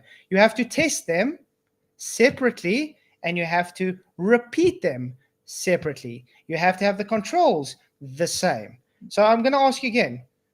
Can you give me your scientific hypothesis for what you're claiming? I already did. I'm not going to do it again. No, because Give me you're a not sorry giving if you you're not can't giving understand. one. You're not giving a cause for an effect. You're not giving science. So if you can't I've get already past, given it many times. What are you going on about? okay, Already given it. So it's not centrifugal force was the cause then? Why are you saying that? Because you said latitude. You obviously haven't been listening. You said You're not latitude is the learning force. that You said, correct. I think you should listen more than you talk. You might actually learn something. yeah, I think take your medicine. So you claimed latitude is the cause. Where's centrifugal force in latitude? No, latitude is not the cause. That's the IV. Latitude You is just an said it's, independent variable. that is the And cause. this- That is an IV. Right, let's try not to overtalk, guys. That I know we like dumpster fires on the channel. Let's try and keep it as calm as possible, and give each other a chance to get their thoughts out completely. Critical, could you just take 30 seconds to clarify your thought there, and then Flatzoid can respond? Clarify my thoughts about, all right, independent variables, right? I don't want Flatzoid to try to teach me about science, right? That's an insult. And this is the independent variable I said is latitude and height, because these two things will vary the weight. The cause is centrifugal force and gravity. Now, changing the latitude and changing the height will change the gravity and change the weight. There's nothing unscientific about that. Okay, first of all, the IV, the independent variable, is the presumed cause. You not knowing that already shows you don't know what you're talking about. And yeah, it should be embarrassing to know a flat earther has to literally, bang your head, has to literally teach a scientist or engineer what science is if you can't even get past that independent variable. By the way, if you're claiming latitude and height is independent variable, you can't claim gravity or centrifugal force, because those are different independent variables. So in other words, you got 4 independent variables for one hypothesis, which is literally pseudoscience. It's correlation, and gravity has also not gone through the scientific method to be even shown to be used for this, and centrifugal force cannot be used because you're trying to prove it's due to centrifugal force. So the cause cannot be the observed phenomena and the cause. So again, we're going back. What is your independent variable? That is the cause. Well, hold on. He even if you don't agree, Flatzoid, he has answered your question multiple times. So there's no point asking the same thing. Okay, I understand. Even if you disagree. So how about this? Obviously, you disagree with his what he thinks about what the IVs and that are. But within the globe paradigm, what would you suggest the IV would be for the experiment? I don't know. Would Because that be a good thing to talk about? yeah, because it's not my claim. I'm not someone saying it's science, because I understand shape is not science, and correlation is definitely not scientific. Yes, you have correlation. You have correlation in statistics, but that comes after causation. Correlation comes after causation, mate. So I want, all right then, we go back to what you said, that the weight differences were caused by density or temperature or something, all right? So these random events, somehow they resulted in a measurement that matched exactly the prediction that the WGS 84 model predicted. So how can it be that random factors like temperature, pressure, magnetism, how can these random factors magically come together and make the weight exactly within a couple of hundredths, exactly like the globe model predicts? How can that happen? Great. I'm going to ask you I'm going to play a bit of a scenario for you, and then we're going to say how it literally plays like you. I predict that when I drive down the road, I'm going to see a white dove fly from the one tree to the other. 5 minutes later, I climb my car, I drive. Oh, I just saw a white dove fly from the one tree to the other when I climbed in my car. I claim I predicted it before it happened, so therefore I just did science, and therefore I was right. Let's put this into your perspective with you. I claim weight change about this much when I go there. I don't control for any variables. Oh, look, it's more or less in the ballpark what I claimed, so therefore science. Did that mean that what you claimed was the cause for the effect? Just like, did that claim because I predicted when I drove my car that caused the dove to fly from one tree to the other? No, correlation is not causation. So in your scientific hypothesis, you are establishing the cause for the effect. And since you don't have a cause, you have multiple causes, and you're ignoring all the controls, you have no idea what actually caused the effect observed. You even stated yourself, measured multiple times in and out, and it gave different results. So therefore, your incompetence is showing you are reaching for straws to make it seem as if you have something, but you had absolutely nothing.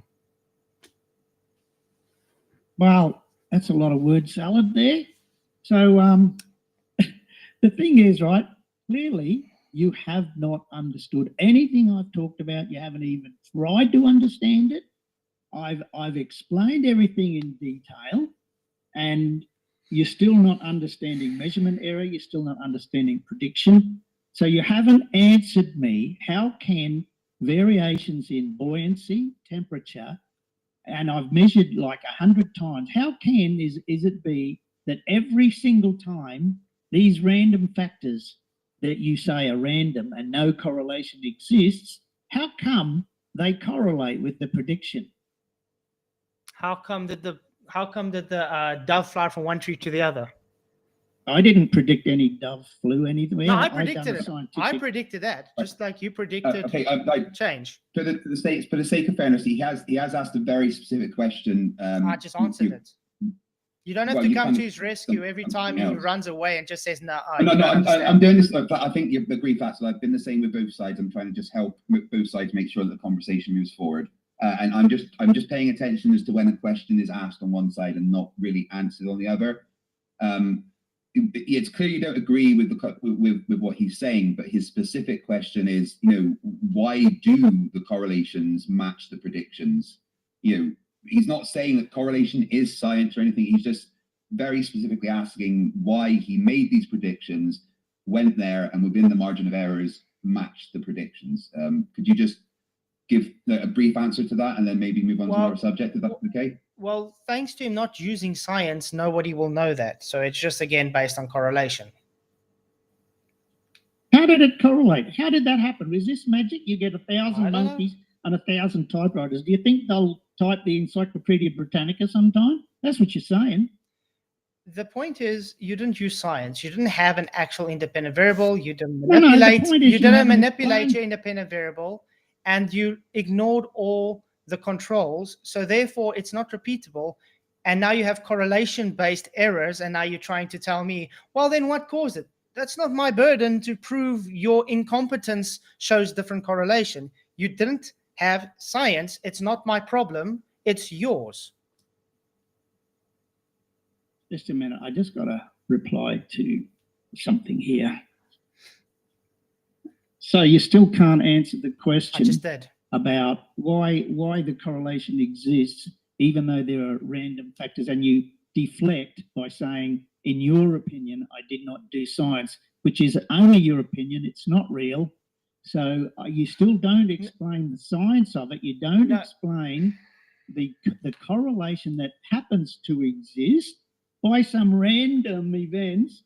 We have magic, the temperature and the pressure. Magic gives the exact same prediction as the globe prediction. That's magic. Okay, I'm going to ask you. Do you believe in?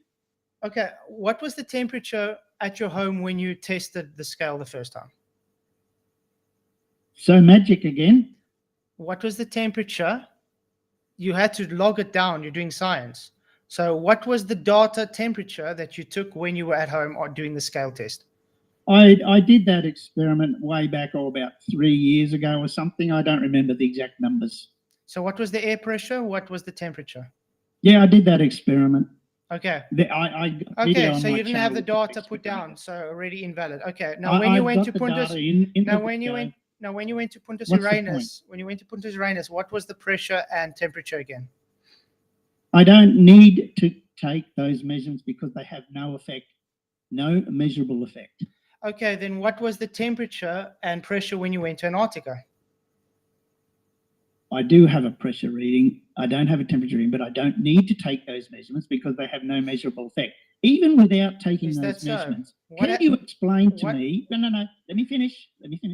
Even if I did not take those measurements, can you explain to me how the weight, even without taking the measurements, the weight was exactly within a couple of hundredths of a gram of exactly as predicted, even though I did not factor in temperature, pressure, anything. I did not take those factors. If what you said is true, then these readings would be all wrong. They would not be exact. They would be way out. They wouldn't even correlate.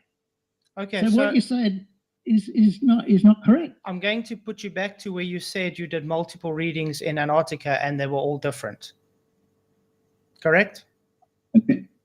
I think he was referring to using different weights rather than multiple readings. No, he said he did the same. I've been making notes as we go along. Am I wrong there, Critical? Did you refer to different? I did.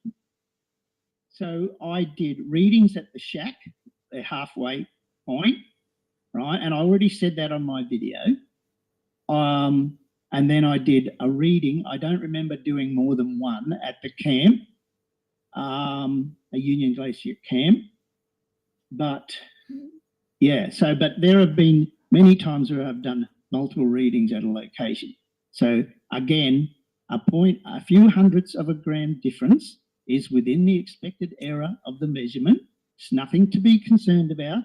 My point about this is that if temperature and pressure need to be measured and I did not measure them, then why were my readings within a few hundredths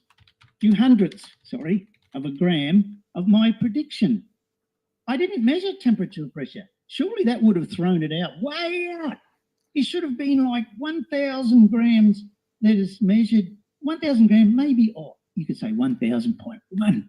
Okay. Now, if the temperature was having an effect, but I measured 1,003.8 right on the prediction, not just some little variation because of temperature or pressure. How can the temperature and pressure make that much a difference? There's humidity at change, there's pressure at change, there's temperature at change, movement of the scale at change, magnetic field at change.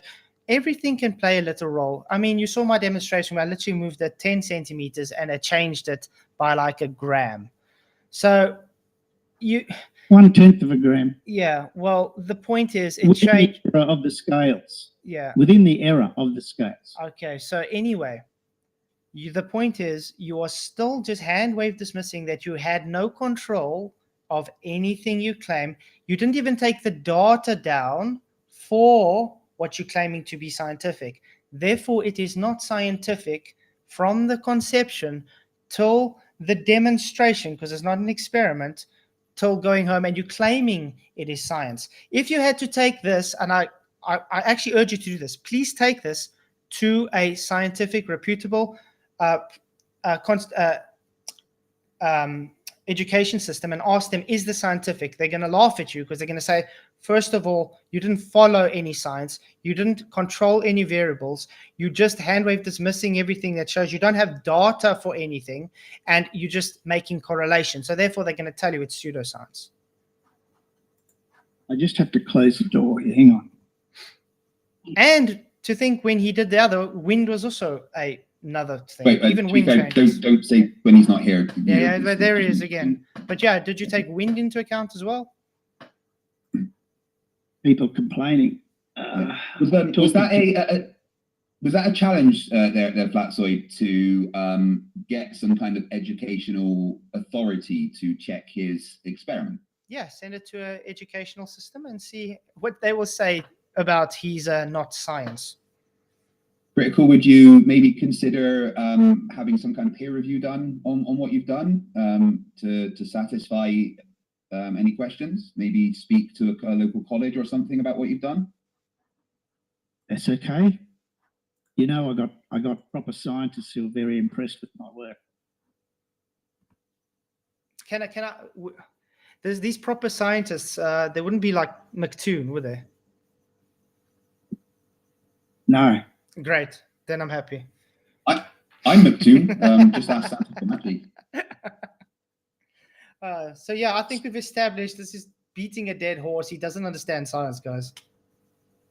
No, we haven't established that. We've actually established that you don't understand my experiment still. It's not an even experiment. Though I've tried to explain it, you're being very thick about everything, and you're still trying to deflect from the fact that a random variation like temperature and pressure can somehow be like 100 monkeys on 100 typewriters, and one of them will type a novel one day. What is the humidity? Why should I worry about that? Another variable you didn't control for. I told you already, I've done the experiment, measured humidity, measured pressure, measured temperature. There is no correlation. The effects are smaller than the measurement error. I've done the science. Why are you ignoring the science? Okay, what happens when you take a weight up a mountain, a scale up a mountain? It weighs different. Does the density of the air change the weight as well? Yes, but there's no correlation. So was the density of the air different in your locations? Which location? You had multiple locations. All the densities of the airs were different. The pressures were different. The densities are different. I already told you, explained to you. I don't know why it's so difficult for you to understand this. This has very little effect. It's not measurable. The density changing is not a measurable effect. Is that so? And it's a random effect. A random effect cannot produce a correlation. Okay. That's science for you, Flatzoid. Okay, Do you so know about science? So no, you don't. So you're saying density of air doesn't change measurable weight of a scale? Do you mean density or pressure? Just to clarify, people are asking, do you mean density or pressure there? The density of air is based on pressure, yes. So the bug hitting the windscreen argument, I got it. No, that's again a false equivalence. I'm asking you specifically. No, if you stick a scale in a vacuum chamber and you evacuate air, does the weight change? How much does it change? Quite a bit. How much? It depends Where's the on the experiment? weight. Where are the measurements? Okay, I'm going to quickly get something. Give me 2 minutes.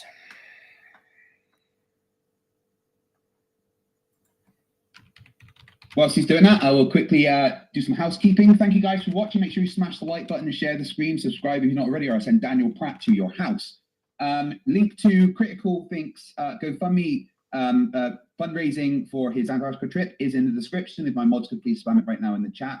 Also, February the 14th to the 16th, I will be in New Jersey, as on the 15th, I am debating Andrew Wilson at DebateCon. We're hosted by Modern Day Debates. Tickets are on sale now. Early bird prices until February the 15th, till February the 1st, sorry. VIP tickets get you dinner with the guests and signed badges from all the guests as well.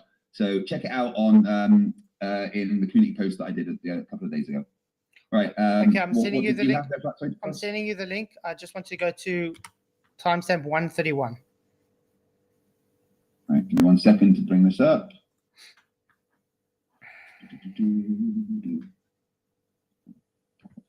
And I'll show that to you guys as well. 1 minute 31, did you say? Yeah.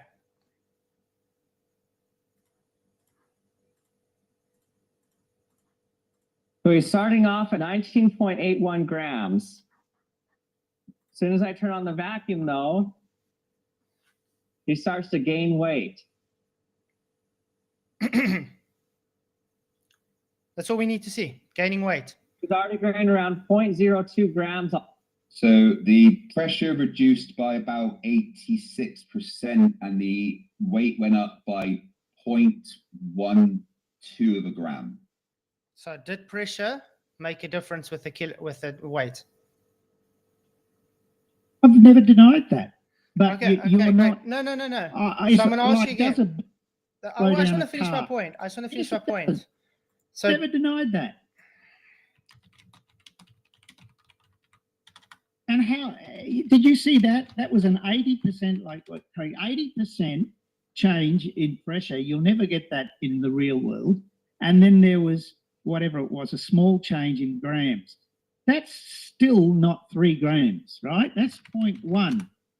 So how you still haven't explained a 3 gram difference, 3.8 gram difference? okay, so I'm going to ask you again. This was one variable.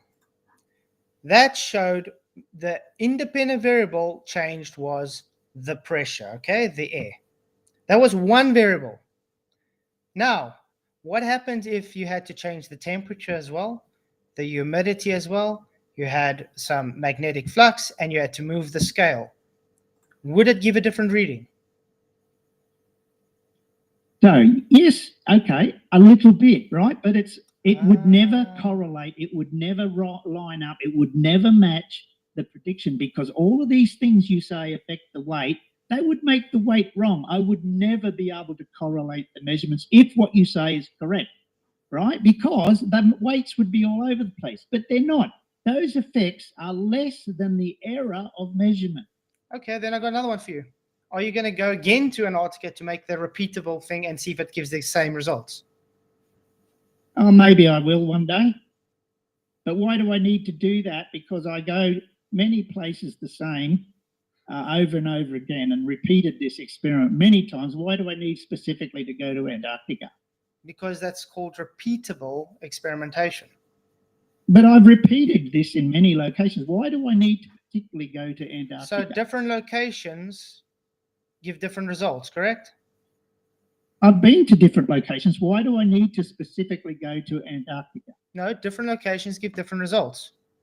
Yeah, I've done that. Why do I specifically need to go I'm just to asking. It's a yes or no question. Different locations. No, so why? Why do I need to specifically go to Don't Antarctica? ask me a question. Just answer. You should answer the question. Does different locations give different results? Why do I need to specifically go to Antarctica? I'm asking you a specific question, not go answer another question for me.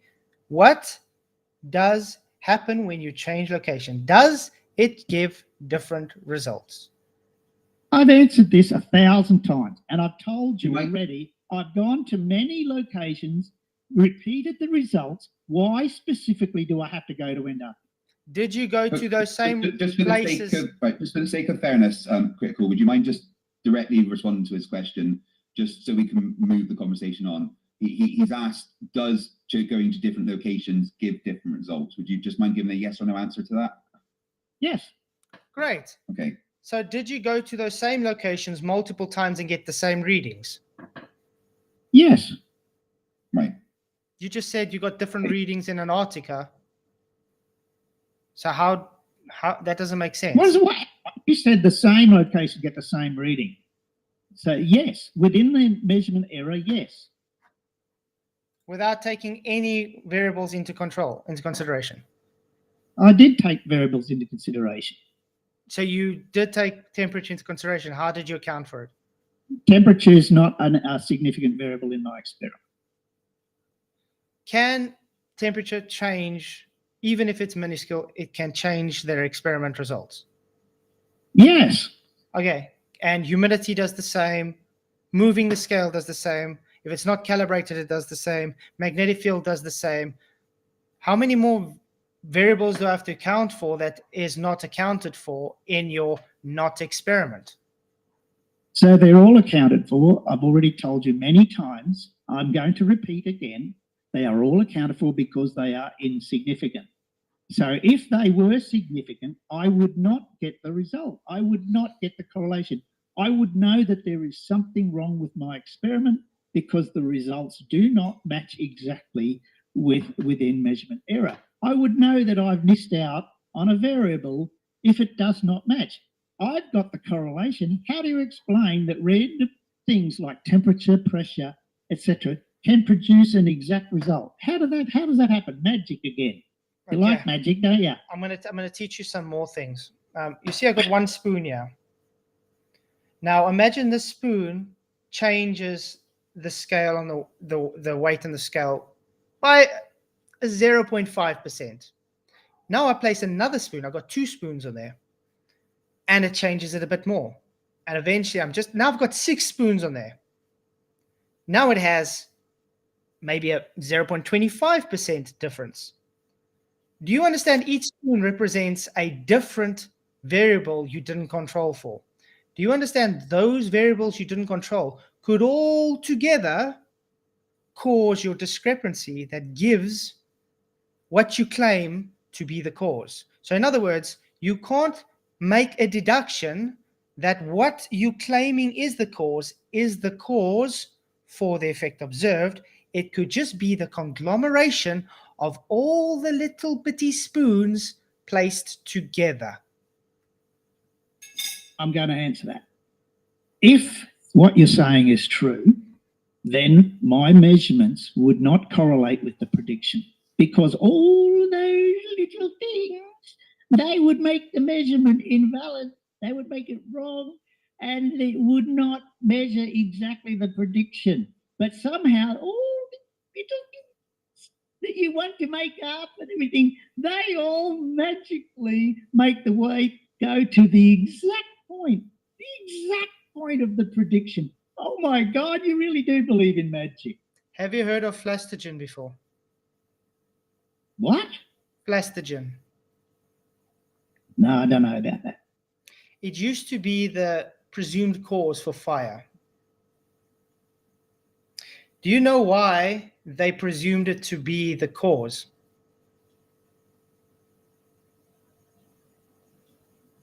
What For the exact same thing you were doing here. It was correlation. So, do you understand when something is correlated, it doesn't make it causative? So your claim that it is the Earth rotating, making the weight change, is not showing to be true because you are giving a correlative claim, not a causative claim. Do you understand that? So you've got it backwards. I've specified the causation. I'm just making a measurement to verify it. No, you haven't shown any independent variable being manipulated to say that's the cause. Yes, I have. I've manipulated latitude and height. So latitude and height caused weight change. Why are you so stupid? You just told me the independent variable manipulated was latitude and height. That's the cause in a scientific experiment. No, that's just your words. That's not the scientific method. You're just making that shit up. So latitude and height didn't cause weight change. No, it's the centrifugal forces. What is the independent variable for the centrifugal force is the latitude and height. That's not so difficult. Why are you making it so difficult? So centrifugal You're trying force. to play a semantic you game instead of looking at the science. did you manipulate centrifugal force or did you manipulate your location? I manipulated the centrifugal force by changing location. Okay, let's take a merry-go-round and it's spinning at, let's say, 500 RPM. Okay, does the centrifugal force change when you move location on that spinning turntable?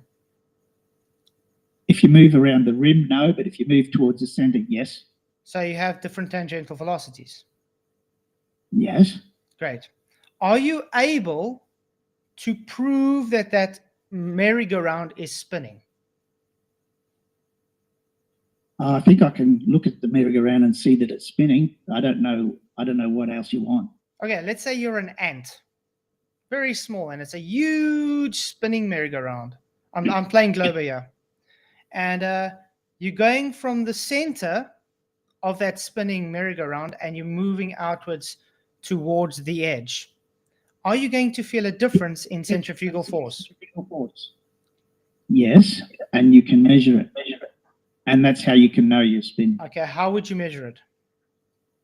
With a measuring device. How would you measure it? So if you get your scales and let's just say if you get your scales and any device that measures force in a horizontal direction, you could use it even with the accelerometer on your phone. You could hold your phone up and you would see what the G forces are in the horizontal direction. And then as you move towards the outside of the merry-go-round, it will change and it will match exactly the centrifugal force formula. That's how you would measure it. Oh, so you calculate it, you don't measure it. Can I just find my oven mitts somewhere? Yes, please do. Sorry, I don't have them. Vanessa. So I'm going to ask you again. So did you use calculation based on correlation or did you make actual measurement? Can you ask that again, Mark? Did you use calculation based on correlation or did you use actual measurement?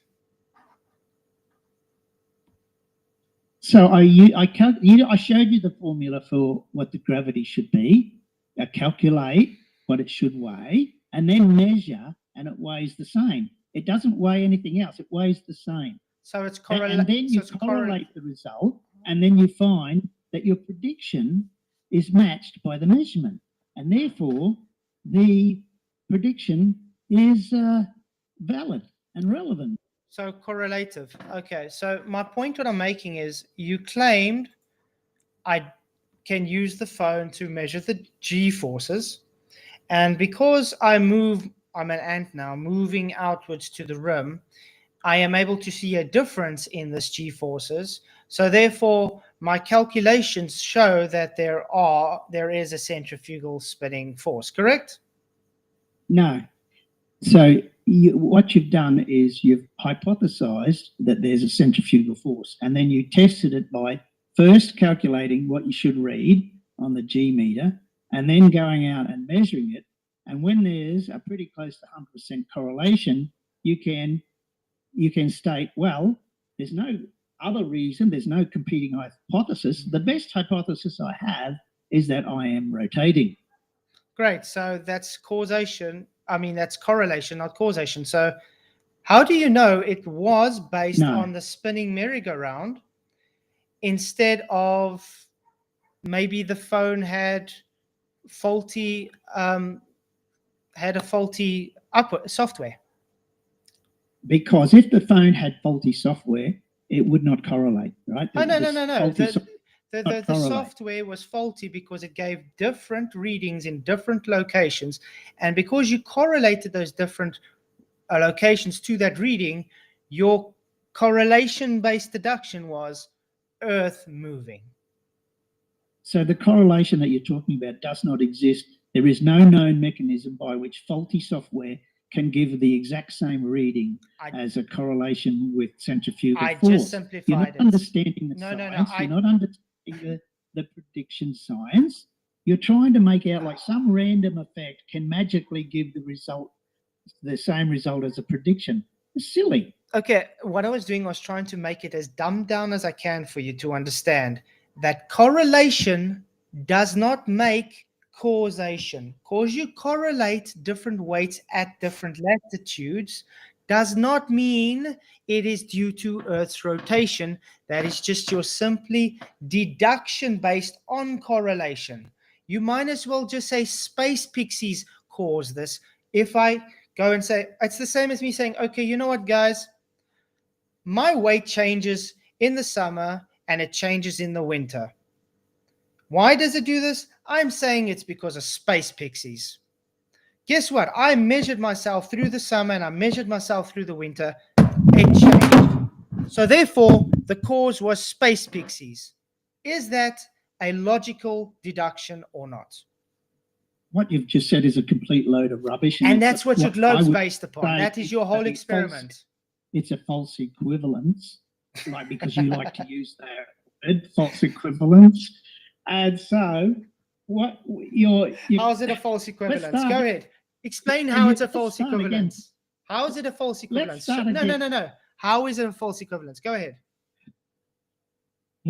Okay, because you're going back to the argument again. If I measure something random, right, then something changes random. How is that a correlation? It isn't. The answer is it doesn't correlate. That's why, that's why you know it's random, because it doesn't correlate. The same that temperature and pressure and all of those things, they don't correlate with the location, right? They don't correlate. The reason why you get the correlation is because the causation exists. We're testing the causation, right? We know the causation, we're testing it, right? There is no competing hypothesis. There is no other reason for the weight to change like that, right? If you can bring up another hypothesis, I can test it. But right now I have one hypothesis and it works, 100% correlation. So tell me what the other hypothesis is? I don't need to replace your not hypothesis, but I'm gonna maybe make this another way for you, because it seems like I'm talking to a delinquent. When you go and you make, let's keep it when you go and you make, I'm making it nice words, guys. When you go and you make correlative data, okay, and you use correlative data to make a graph. Now you've got your data, great. I always see this happening in these latitudes. You didn't manipulate the cause for that. You correlatively took all the data and said, look, therefore the cause is this. You didn't specifically manipulate the cause to say that is the cause. That's what I tried to explain. Your whole globe, your non-experiment that you just claimed, is based on correlation, not causation. So it is invalid based on incompetence and not being scientific. No, none of that is true. And I'll say again, and I have to repeat myself many times here because you still don't get it. But the correlation comes after, right? First you have the hypothesis, right? The hypothesis is gravity is result of this formula. And then you can go out and test the hypothesis, and the result is correlation. The correlation doesn't come first, right? It's the experiment comes first. The correlation is part of the measure of how significant your cause and your effect. So how significant, how closely does the model match the real measurements? That's what the correlation is for. It's not to predict the cause. The cause is already known. There is no other hypothesis. You don't have a hypothesis for why the weight should match exactly what the globe model predicts. You don't have a hypothesis. You don't have a reason. You claim that is random effects, temperature, pressure can magically produce the same result as the prediction. So what have you got? What have you got other than what do you got? Is it always colder in higher elevations? Yes. So what do you got? Okay, so it's always cold in high elevations. So therefore, gravity is different at high elevations, correct? That's not an inference that's correct. So correlation then. Because I go higher, it's colder, therefore gravity. So when you go to Antarctica, is Antarctica always colder than Australia? Yeah, so what's the point? Okay, so therefore when I go there, it's always colder, so therefore weight change. You understand that's correlation. Now, So will colder temperatures always give a reading in a certain direction compared to hotter temperatures?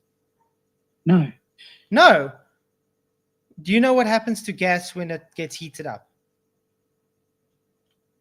Yes, it expands. It moves faster, yeah. So when it cools down, Yeah, what so? happens? It gets more dense. So what's the point? So it slows down. So what happens with buoyancy in colder weather? So buoyancy would get more, the air would get more dense. Buoyancy would be stronger. So it would give a weight difference, correct? In the same vector. Yeah, the same as the bug hitting the windscreen, exactly the same. Okay, so the same vector difference. Now, do you ever see Antarctica hotter than Australia? If I take my scale inside a tent, and inside the tent it's 25 degrees, is it hotter in Antarctica than, say, Minnesota, where it might be minus 10 degrees outside? Great. So Do you know the answer to that? So the tent is Tell using... me, what's the answer to that? So the tent... Is it hotter in Antarctica if I'm inside a tent? Again, a false at 20 equivalence. degrees? Now we're making points here. So when we got in the tent, so when we got the tent, because you're trying to obfuscate from the point they're making. So when you got the tent and you got the heater inside there, is the air now moving faster again? The molecules are moving faster. I don't know what you mean by air moving Great. faster. And when they're heating it up, is there a current inside that tent? There may be. I don't know. Why? Why is that important? So air moving over the scale. Okay. Why is that important? Great. Why is that important? So when you were in Australia, did you have an aircon on or a fan or a window open? Yes. Why is that? Why is that important? So can wind change the effect as well? Wind can make your scales move. Yes. Okay. And did you That's get different? exactly why you have. And did you get different readings in the tent and in that container? They were different locations. Of course, I got different readings. 1.5 kilometers change difference, correct? There was a 30 or so meter change as well. Plus the container could not stay still, so it was impossible to get a correct reading. So an invalid test. Thank you for proving my point. It's over, guys. You just said impossible to get an accurate reading. So, guys, he just debunked himself. At the container, it was pretty much impossible to get an accurate reading, but it was still within a few hundredths of the prediction. Do you realize that? You just don't understand. You debunked it once again. It couldn't give an accurate reading. Thank you very much. You made my point. But I know the reasons why. This debate's over. It was still within just a few hundredths of the reading I predicted. Even though it was a little bit inaccurate, it was still as predicted. So what's your point? It doesn't matter because you said it's invalid because you couldn't get a reading. I never said it was invalid. I said it was slightly inaccurate. So inaccurate. Would you not prefer it to be accurate when making a scientific measurement? When making a scientific experiment, accuracy is something that you work out and take into account. You never aim for 100% accuracy. That's stupid.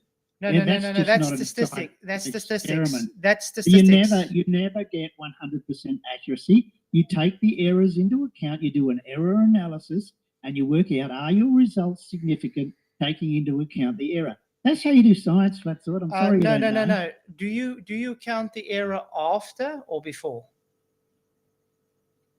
I don't understand what you're asking.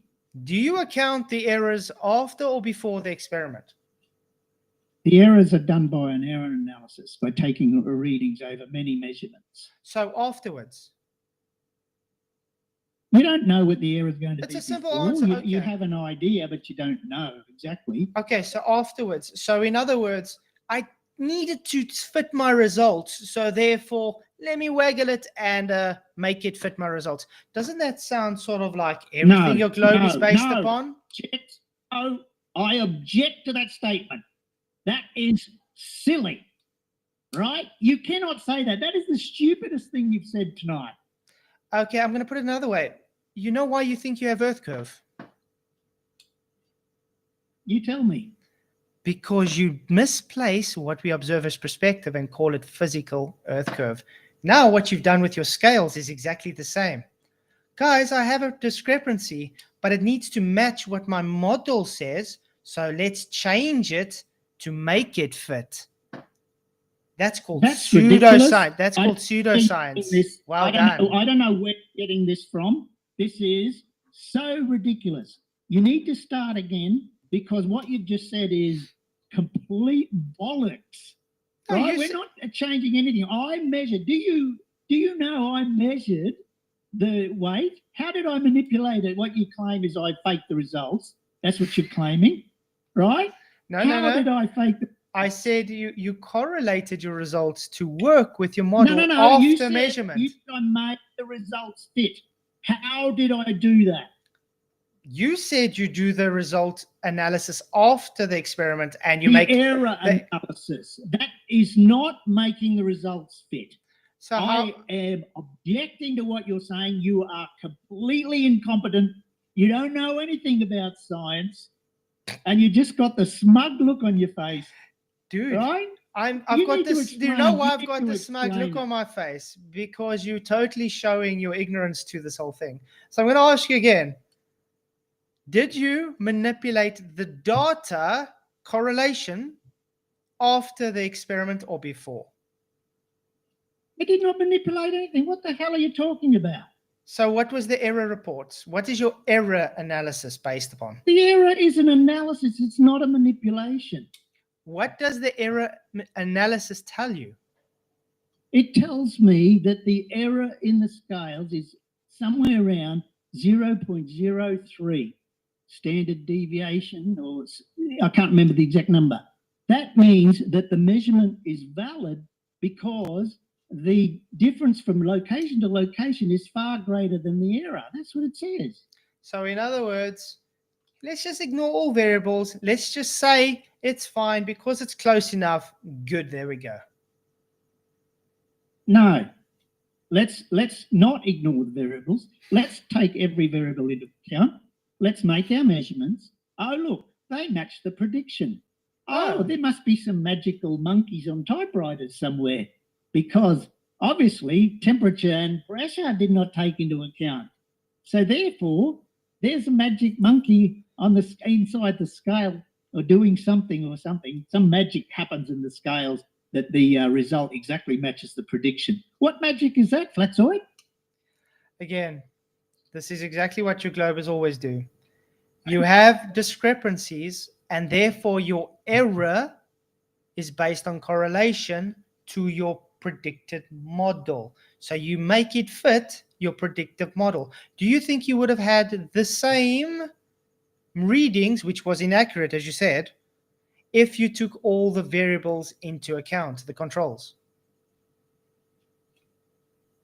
Can you repeat that? What was that again? If you took all the control variables into account, do you think you would have the same reading? The readings vary because there's a natural error in the readings. So they vary by a couple of hundreds, a few hundreds. No matter where you go, you're going to get a variation. And I can test that variation by measuring 100 times at the same location. I don't need my results to work out the error in measurement, right? You can measure 100 times in the one location, and you know that you can work out your error from that. So I don't understand the question. I don't know why you have some random effects like temperature and pressure, how they can magically match the prediction. You've never answered that in this debate. You still don't answer it. Can you give me a plausible explanation of why the measurement that I go out in the real world matches exactly what was predicted? And when I say exactly, I mean within the bounds of error of measurement. Did you or did you not say that your scale was inaccurate? I did not say that, right? I've said the scale has an accuracy, right? Now, if you want to compare that to 100%, then you can define that as but we never do that. Can you answer my question? So was the contain? This is me answering it. This is me answering it. I have asked the question first. This is me answering it. My question about why do the measurements match exactly the globe prediction? Can you answer that? This is my answer, and you're not going to like it. The answer is you didn't have a scientific experiment. Okay, let's just assume that what you said is true. How can I do something just random and wrong and everything, and it wasn't science? Even if that were true, how is it that the weights match exactly within the error of measurement with what the predictions were? If I did it wrong, it wouldn't match. Did you put those measurement errors before the time or after the time? Can you answer? How does it match? You just said it matched within the measurement errors. No, how does it match? You told me, wait. You said it matched within the measurement errors. I'm sorry, I'm not going on any further until it you didn't answer match. my question. It didn't match. Sorry, no. It didn't no match. Question. You know why it didn't match? I'm answering you, Craig. You don't want to be answering. Sorry, question. Okay, so Craig's muted. Okay, anyway. So sorry, my bad. Right, I was trying to calm down so I could muted myself. Obviously, right? Yeah, let's bring it back down a second. Critical, could you just take 20 seconds to just clarify your question, and you in as few words as possible, but try and make it succinct. And Flats, if you could just give a direct answer to his question and see where we can go from there, please. Okay. Okay. It's the same question. How is it, if I was doing everything wrong, how could it possibly be that the measurements match the prediction within a few hundredths of a gram? How could that possibly be? What's the explanation? It doesn't matter because you can't make it correlation deduction because everything was done wrong. It could be pixie dust from space. I can make a claim and a prediction saying it was pink pixie dust. Now you've got those. For everyone, yeah, just to clarify for everyone, are you claiming that it's just a coincidence? Then it is. I don't want to strawman you, and no, I'm not saying that. I'm saying it. Critical has asked specifically why he made a prediction before he went, and then he got there and it matched the prediction. And you're kind of just, again, I don't want to strawman you. I just want it for the audience to be clear. Yeah, what I gather is you're saying it doesn't really matter. It could be any reason. There's no way to tell, so it's just a coincidence. Is that a fair assessment? Yes, you can take it that way, but you can also say it could be there could be a different cause, could there not? If there was a different cause, how could it possibly correlate? Again, you're invoking magic, right? Coincidence in this case is the chances of it being coincidence. I've done the analysis. Is like 1 in about 1 followed by at least 25 zeros. So I hope you're not a betting man. That's okay. And what is the based on your heliocentric model, what is the chances that Earth should be Earth and we are supposed to be here as humans? What is the chances that Earth is a habitable planets in the solar system? Let's put it that way. How much zeros is behind that? I don't know.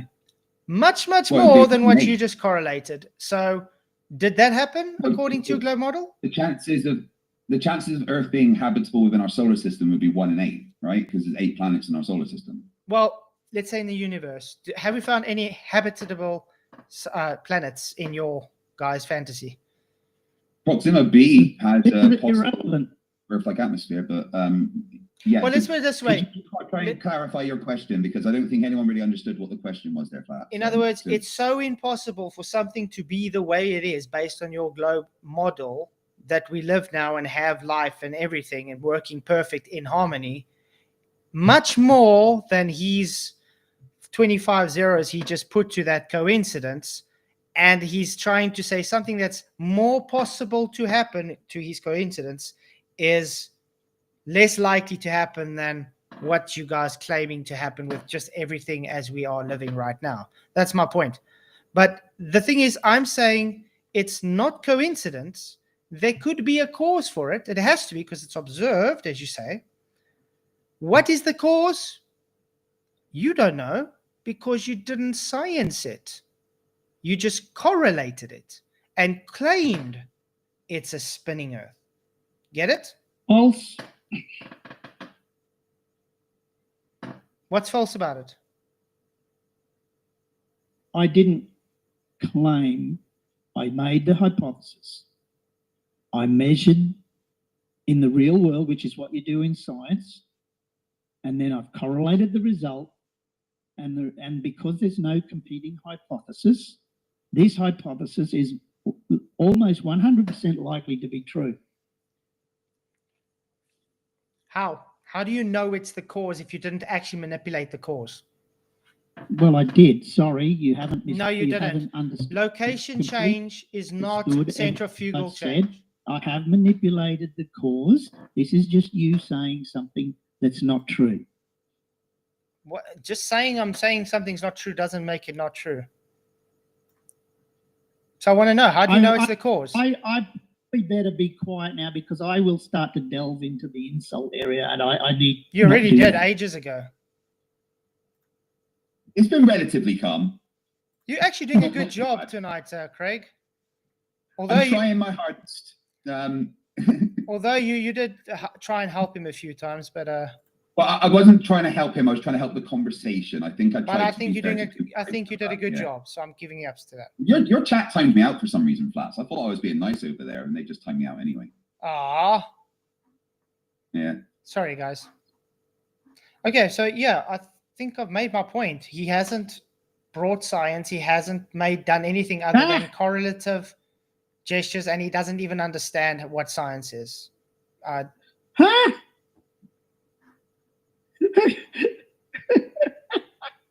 sorry.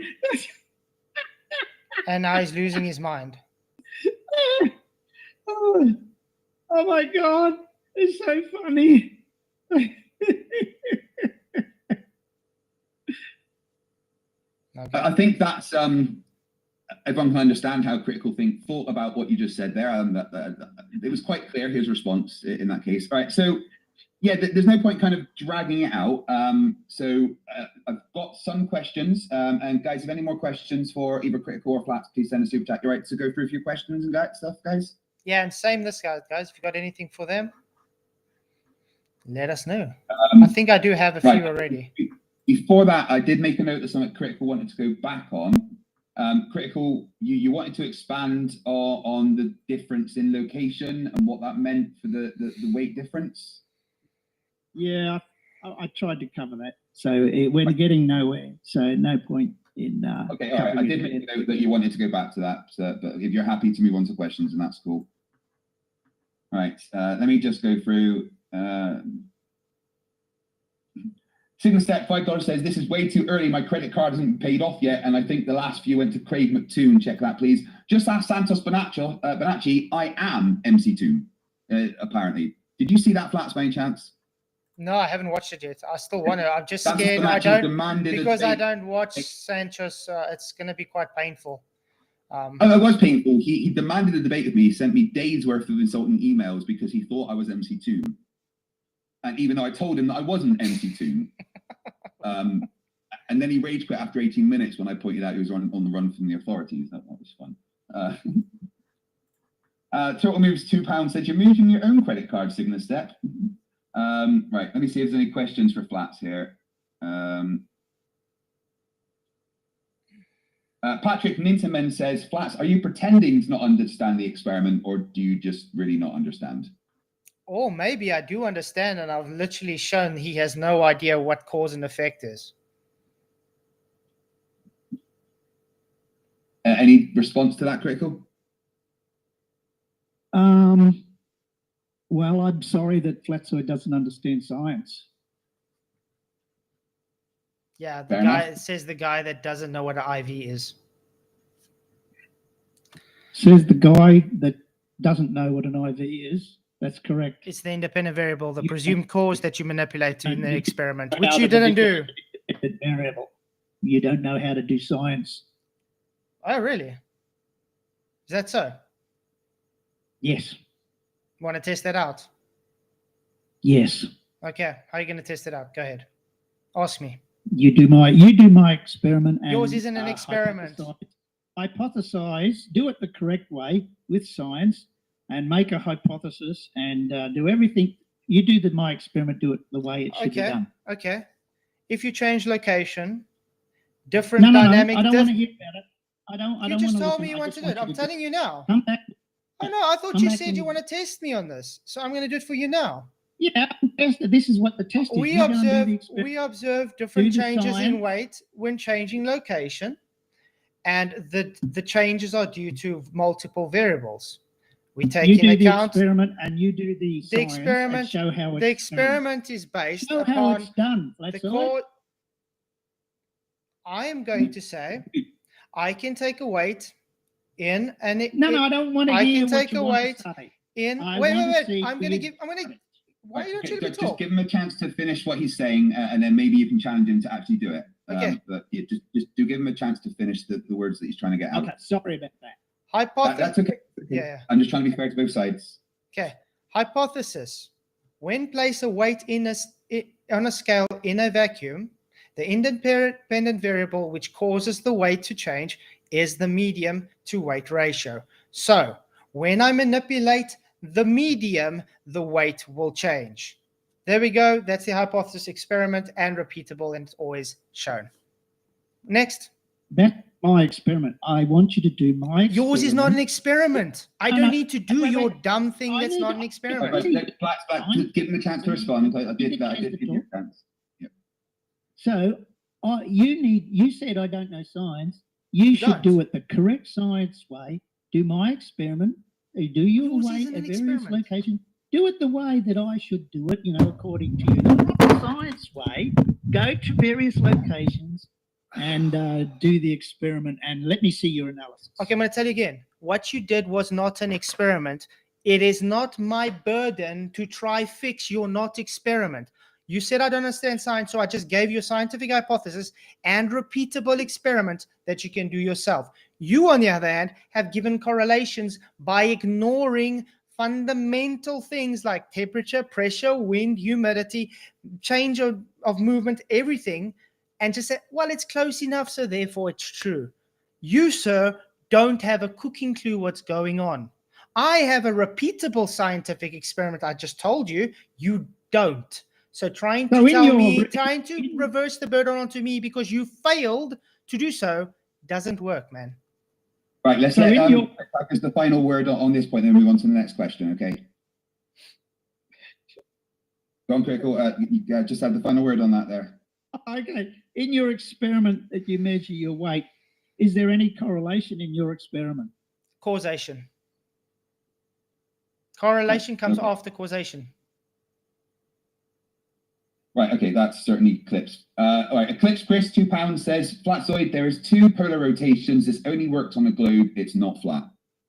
2 polar rotations works on a donkey Earth if you wanted to. It doesn't really matter. Always moves east to west, no matter where you are on where you stand. The nice thing is we stand on a flat Earth and we observe these using elevation angles, which requires the Earth to be flat. Eclipse Chris for £2 says Flatzoid location is a variable as you vary your location. So cause for weight change is location, not centrifugal force, so therefore not spinning Earth. Cool. Critical, any thoughts on that? No. Eclipse Chris says Flatzoid science is not what you think it must be. These are not the droids you're looking for. You think you can Jedi mind trick me? Come on. JSS Tiger, $5 says Flatzoid, what science degree or other scientific qualifications do you have? Don't need a science degree to know what the scientific method is and how it works. Just like you don't need to own a Ferrari to know how the mechanics of a Ferrari works. Critical, what about you? What science degree or qualifications do you hold? Or engineering qualifications or anything? Bachelor of Electrical Engineering and a Master of Engineering Science. Amazing. And so he doesn't know way what more an than IV mine. is. That's amazing. I mean, I think his professor would disagree, but Howard Ulting. That's all you got. Insights. Okay. Then how do you have to manipulate the independent variable? We've got enough. We've had enough of this circular I just want to know. argument. Can Do we you get have? on? Can we I go just want to on? make the point. Do you have to manipulate Oh, the I don't independent want variable? to hear any of your rubbish. Okay, go on. Do we have to Right, manipulate the independent variable? That's all I'm asking. Do we have to manipulate the independent variable? Stop the stupid business. Just carry on. Yeah, so he makes my He point. doesn't Well want to done. answer, so we can move on from that. Okay, Valentin Damyanov, and I do apologize if I get your name wrong, $4.99 says, Flatzoid, what have you worked or what do you work as that is related to science? You don't have to answer that if you don't want to, because that is a personal question. I'm a qualified professional spray painter, and I work with scales every day, measuring different densities and literally changing my independent variable, which would be color change, to get the result. So in theory, it's scientific. Have you ever thought about putting like a GoPro on, just recording yourself spray painting? Because those kind of videos kill it on shorts. I did at a stage, I made like 3 or 4 different spray painting videos, but it's just too much of a rigmarole at work. I'm so busy. Even just like sticking a GoPro camera on and like just getting on with your day. I'm just saying, because honestly, the amount of those kind of things that appear on my feed and then I'm just staring at them for 5 minutes watching someone spray paint a wall. Eclipse Chris, £2 says, for Kutz, can you get the exact same orange to repeat? Oh, I think he's talking about your experiment with the orange peel. Can you repeat the exact same experiment if you don't have the exact same orange? Yes, because an orange is an orange. And are all oranges exactly the same? No, because the thing is not about the orange, it's about the density of the orange. So it's the changing in density and the displacement ratio it has with the medium around it. You don't need to use an orange per se, you can use any object because again, it's about changing the displacement ratio between the object and the medium. Any thoughts on that, Critical? No, we're all good. Jay says Tiger $5 says Flatzoid, quantify with maths the effect of the lack of calibration. How the hell do you do that? It's just if it's not calibrated, it is inaccurate, so therefore gives a false reading. So therefore data is false and a lie to claim it is scientific data because why? False data. Critical, about you, what is the effect of the lack of calibration? So the effect, in my case, the lack of calibration is a key to the whole experiment. And there is no lack of calibration. I calibrate once, measure many. And this allows me to measure the effect of no calibration. And funnily enough, it correlates to exactly what the globe predicts. Funny about that. Do you know what calibration is? Yes. What's calibration? The scales need to be adjusted for location because if you don't adjust them, then there is a different gravity at different locations, and you will not measure an unknown mass correctly if you don't calibrate the scales.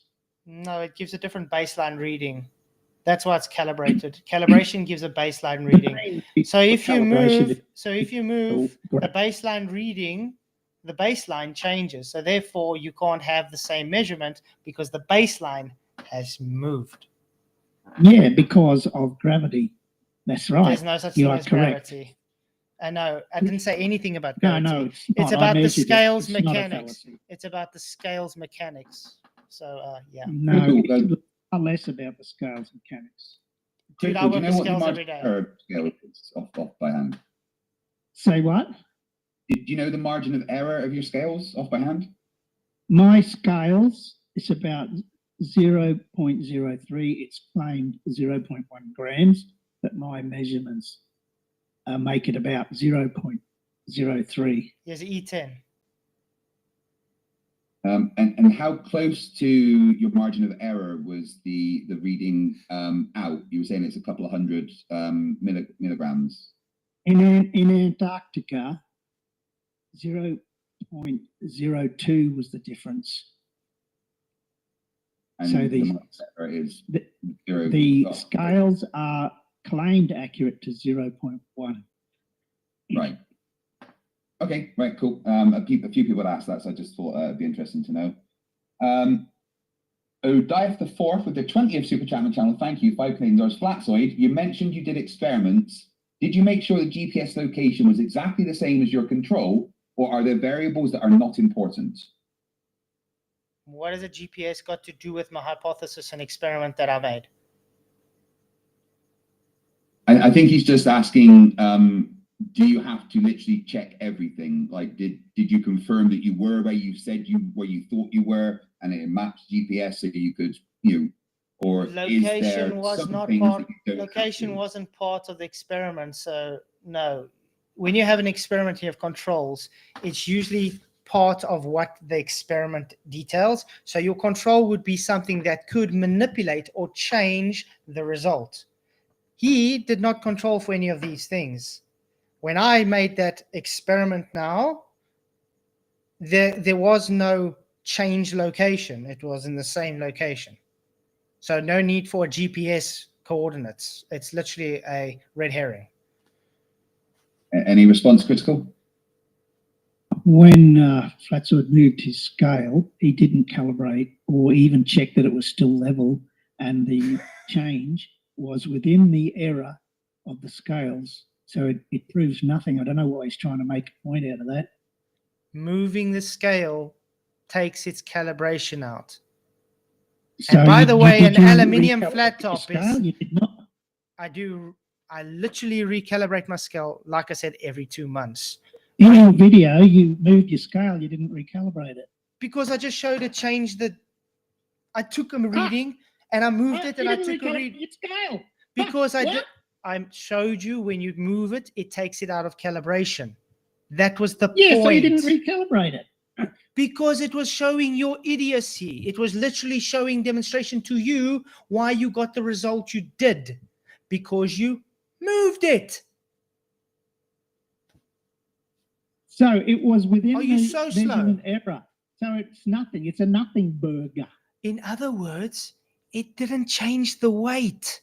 The weight was the same. It gave a different reading. In other words, when I move my scale, the weight changes exactly as predicted by the globe model. So the weight. I don't. Okay, let me ask you a question. Possibly be. Okay, let me ask you a question. I know, Is a kilogram some magic? Okay, is a kilogram a kilogram?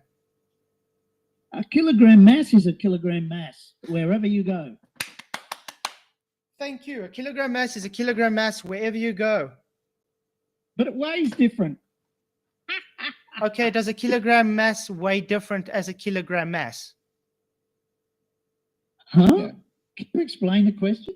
You said the mass is the same, but it weighs different. Does a kilogram of mass weigh? Does a kilogram of mass weigh different than a kilogram of mass? Yes, it weighs different at different locations. It's the same kilogram mass. It's not a different one. It weighs different at different locations. That's my whole experiment. Why are you laughing? That's my experiment. My case. So to clarify, the the mass of the object is different to the weight of the object. Flats. That's I think what's Critical was trying to get at there. The mass would be 1 kilogram. And how does he know this? The weight would be measuring like newtons. And how does he know this? Sorry, how does he know what? How does he know this difference, that a kilogram is different than a kilogram? By weighing it. Without calibrating it? Correct. That's how you tell. I rest my case, guys. Or calibrate one. Weigh. I rest my case. JR with their 5th super chat on the channel says, Flatzoid, I don't think there's a word that can accurately describe the magnitude of just how much you don't understand. That's just more of an insult. You don't need to respond to that if you don't want to. It's simple. Saying you don't understand didn't debunk me. It doesn't refute me in any way. And that's all I got tonight is you don't understand. That means you don't have an answer. That you don't understanding is just a fundamental thing. Everybody who knows something can see clearly you don't understand. Sorry about that. I hope you looked in the mirror when you said that. Let me just see if there's any more questions for you. Theodore Paul 499 says, Flatzoid, why are you so arrogant? What experiment have you done sticking to the standards you are demanding? What is the cause of denser stuff going down LMAFO?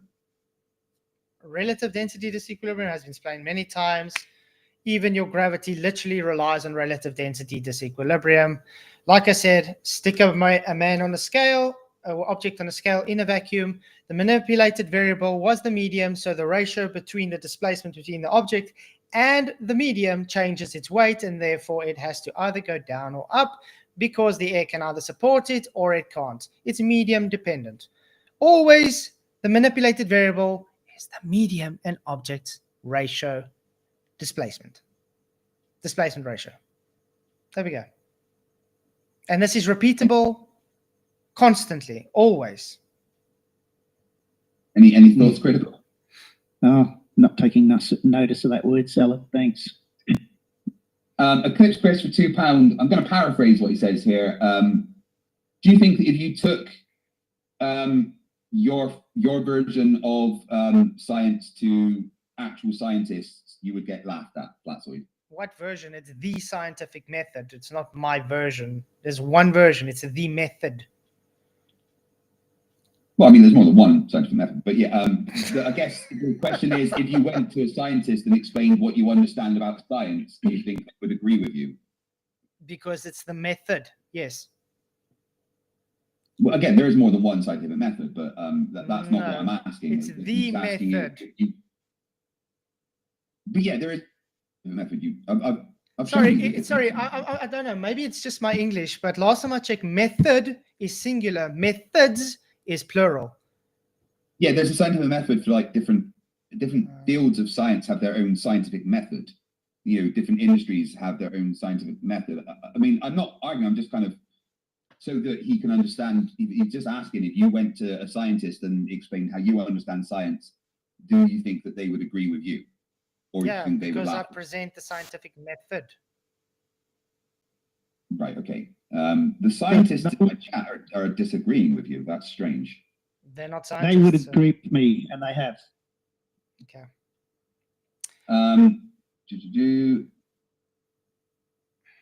Just seeing if there's any more. Johnny 46BA £5 says, Flatzoid, what direction does the sun rise in South Africa during the solstice?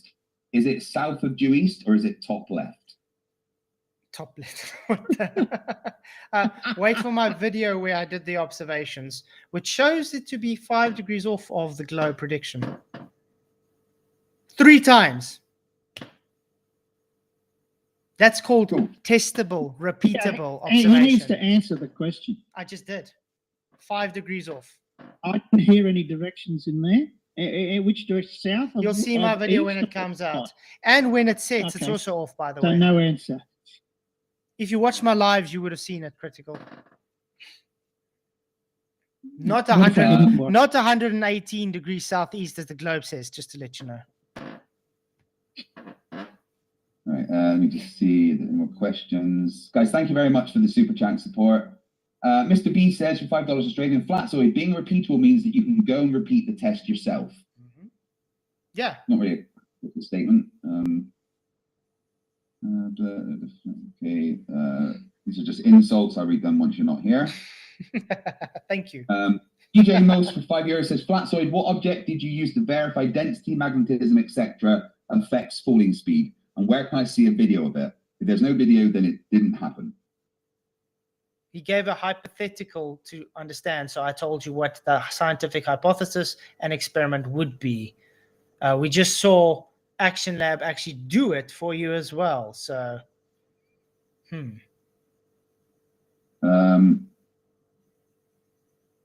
Okay. Don't think that's actually any. Honza Kuf for 50 CZKs. Flatzoid, what is the difference between mass and weight? How can you be weightless but still have inertial mass? you still need mass. Everything at substance has mass. The thing is, your density determines how much you weigh. One more, there was a question for that I may have missed. In other words, simply, how much stuff is crammed into a volume? No, I think that's all the questions for you from my side. Is there any questions on your side for critical? I'm just looking through. It's more statements than questions, though. But I'll start at the top. $5. Thank you, Stroops the cat. He says, well, if it isn't old Craig. Stroops. It's all right. Stroops is upset because he's realized that literally nobody likes him. Sorry. Okay, the next one's $5 for him. I'm sorry, I don't have as much as you, so I'm going to read them all out. Is that fine? Go ahead. If TFE looks like a butch lesbian I've ever met. Thank you, Stroops. Right. Can you stop hitting on me? Right. I know you all have pictures of me and you won't mind. Right. You know what? If you guys are excited here, there's something to look at for you. Okay. Is that enough? I must say, Craig, you have definitely improved, man. Thank you. I've worked bloody hard, mate. I'm only like a stone and a half off my target weight. Very good. Stoops the cat again. Gay. Are you, Stoops? I mean, it's cool. I've got nothing against homosexuals in any way. I'm glad that you finally come out of the closet. I would say your friends be happy, but you don't have any, so never mind. And then Stoops the cat again. That's not how moderating works, Craig. I think I've done pretty good at moderating today. I feel like I've been fair to both sides. I've tried to get both sides to answer questions, and I've tried to keep it calm. I'm not a moderator in general, but I've been trying to do some moderation, and I am trying to moderate the way that I would like to be moderated. And I feel like I've been fair. Any criticism is welcome, as I am constantly trying to grow. But Stoops the cat, your opinion means nothing, so shut the fuck up. And then Tony Whitcomb for £10, he says, critical think. Before you even start, you need scientific evidence of gravity as your prerequisite for you to have an opinion. No, that's not what I wasn't. I was testing, assuming that gravity exists. Can we measure an effect and verify this? And I verified that gravity explains the variation in weight. That's the scientific method. So it wasn't centrifugal force then? Say that again. What? So it wasn't centrifugal force that changed, and now it was gravity. Well, I was simplifying it a bit. Gravity and centrifugal force combined will cause a change in weight. Oh man, making my point more. Thank you very much. Okay, from Kunal Chatterjee, thank you for your $5. He says, in Anchorman, where's Mantooth about Brick Tamland? Even the guy who can't think says something. That line describes critical think perfectly today. And then Tony Whitcomb for his £5. He says, Flatzoid is debating Donk from Crocodile Dundurp. Thank you for your super chats, guys. You rock. Is that all the questions you have? There's one more just coming for you, Flatzoid. That's okay. Eduardo Ferrezo with their 20th super chat on the channel, $5. Thank you. Flatzoid, could you do the experiment changing pressure in a similar amount of change from Australia to Antarctica? If you took a controlled environment, yes. You can take a vacuum chamber and you can seal it off to compensate for all the controls and do the same. Exactly the same, yes. And Earth is Life asks you, Flatzoid, why did Wolfie and Critical Think get the same result when they did the experiment? Wolfie was on a plane when he did it. Moving plane. No, it's not the same experiment. Yeah, he's done it in stationary points as well, Okay. and got the same results as critical. Like I said, correlation doesn't mean causation. There could be a No, cause but for it's it. repeatable. It shows it's repeatable. No, just shows there could be a cause for what you observe. What is the cause? You don't know because you didn't make an experiment. You correlated. We did make an experiment. We made a hypothesis, did the measurements, correlated the results. That's the You experiment. didn't manipulate the independent variable because you don't even know what Yes, of what an course we independent did. variable is. Have you been smoking again? Okay. Is Sorry. it gravity or is it centrifugal force or is it location or is it height? Which one? I will explain again. Thank you. The location and the location determines what your gravity will be at that location. Gravity and centrifugal force combine to form a downward force, which you measure by the scales, and you manipulate that gravity force by changing your location. You manipulate your independent variable by changing your location. So I don't know how many times I have to explain the same Okay, thing. guys, I'm gonna play this back to you. The Justice League needs all the members, or it's not the Justice League. There we go. Batman's the Justice League. Stringfellow Hawk says, Flatzoid, to be clear, it doesn't take a rocket surgeon to laugh at you. We are all laughing. Yeah, that was the last one. Right, I want to say thank you to both of you guys. It's been mostly calm and respectful, and I hope that you both feel that I've been fair to you as a moderator. I have tried my best. Criticisms are welcome because I am new at moderating and trying to grow. Critical, I know it's extremely early for you there, so I want to actually say, a special thank you to you for getting up at 3 a.m. for you to do this. Yes. I didn't know it was Yeah, so early for you. I hope you appreciate that because Yes, the global time zones and stuff. And once again, guys, Critical did go to Antarctica, but unlike a lot of the others, Critical had to fund the trip himself, and it's not a cheap trip. In the description, and thanks to my mods in the chat right now, is a link to his fundraising. And instead of super chatting me anymore for the rest of the stream, could you please give anything that you would have given to me to Critical Think, because he spent a lot of money going there off his own back trying to get the data that he did. Whether Flatzoid agrees with it or not, he certainly did go there and get a lot of data that is extremely interesting to look at. I heard you got quite ill while you were there, Critical. Not too bad.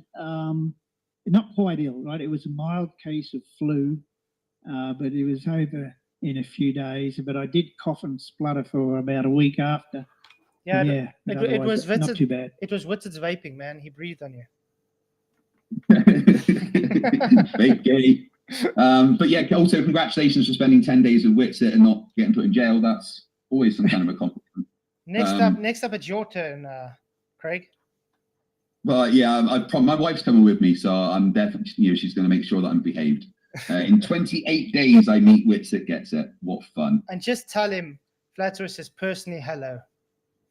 Okay, so Flatzoid says you're a cunt. Is that right? But thank you. Yeah, thank you to Flatzoid as well. I know it is getting, what is it, just past midnight there for you? Yeah, 10 past 12. So it's not too bad. Yeah, so thank you as well. I know it's not too bad, but I know that you work hard every day, so I do appreciate you taking the time to come on. And I do appreciate the fact that the past couple of debates you've had on the channel have been mostly respectful and calm and easy to kind of deal with, and it's made it easy on me being a new moderator, so I do appreciate that. Thank you to everyone in your chat, even you, Mr. Cheswick. I know I live in your head rent-free. It's dark, damp, and smells slightly of cat wee, so you might want to deal with that. But yeah, guys, thank you very much. I'm going to shut down the stream now and read the rest of the super chats. And I want to say thank you again to both of you for having an excellent debate. Guys, remember, once again, help out Critical Think with his fund me to cover the expense. Yay! There we go. What do you guys think? Great side. One observation, and it just pop up in my mind. I was mentioning about this on the chat. What if, and I'm asking just what if toroidal field and moving up or down of the center of toroidal field is affecting and they're bringing exactly this data, these measurements? There's many things that can cause Yeah. it. That was the whole point. I never He's thought just about the toroidal correlating field it. and the freaking measurements. It just Yeah. popped up in Well, this conversation. I kept trying to. I was hoping you'd look over here at the private chat or something because I wanted you to ask him because he kept going on about just like Craig, and it matches exactly my predictions. And then I would have wanted you to ask, can we see your calculations for your predictions? Yeah. Where are your calculations for these predictions so that we can see if your predictions were actually your predictions or if you're just saying, yep, that's exactly what I predicted. Mm-hmm. But yeah, No, so I did a great job with him. You destroyed him, man. It Just was a said belly the laugh. truth. I just was want to know shocked. how the guy is a scientific engineer or whatever, but he doesn't even know what an IV is. You don't have to be a scientist to be an engineer.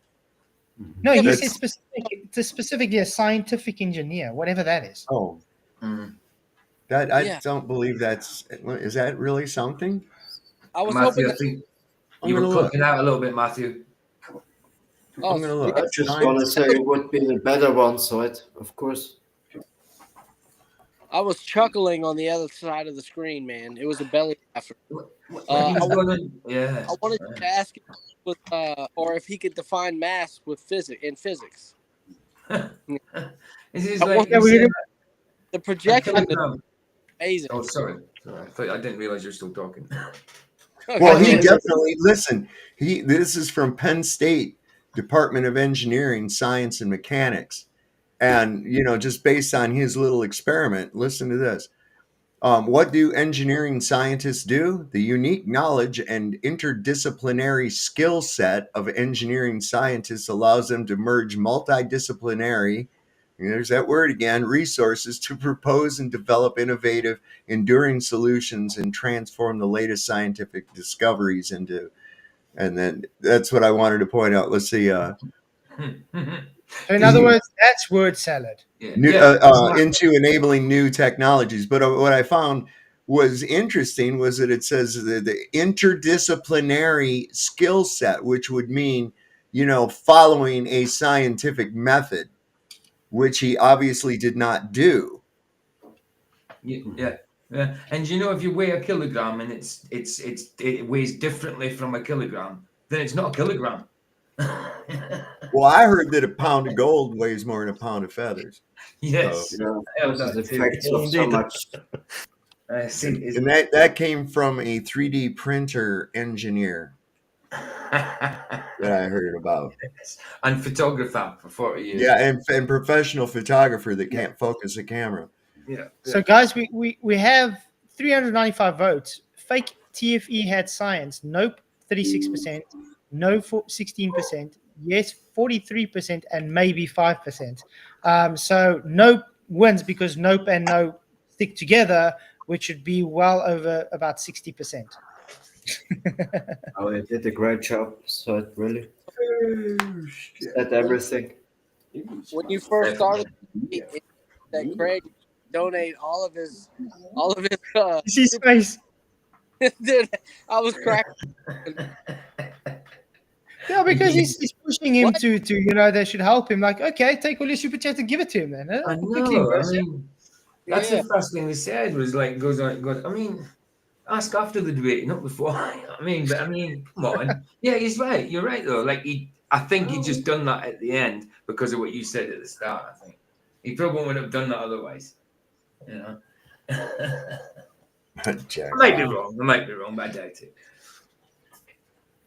Look, if you would take under control all those things, and temperature, pressure, everything, then and only then we can call it experiment.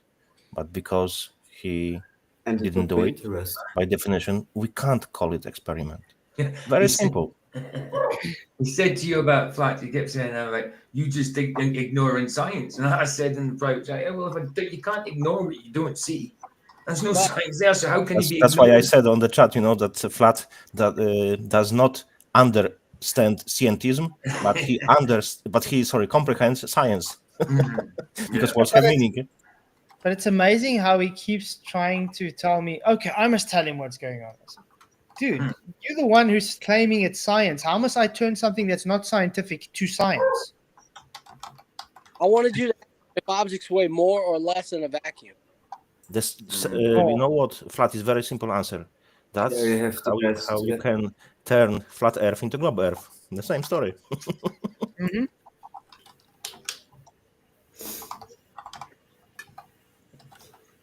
Yeah, and when we make some experiment, we have to do everything, you know, to have a 24 camera, to have all the datas, everything. Or But you I don't found believe it, it. yeah, but I found it funny when he says, "Oh, you don't know science. Give me some," and I don't want to give it to. He doesn't want to let me talk to give him the scientific hypothesis and experiment.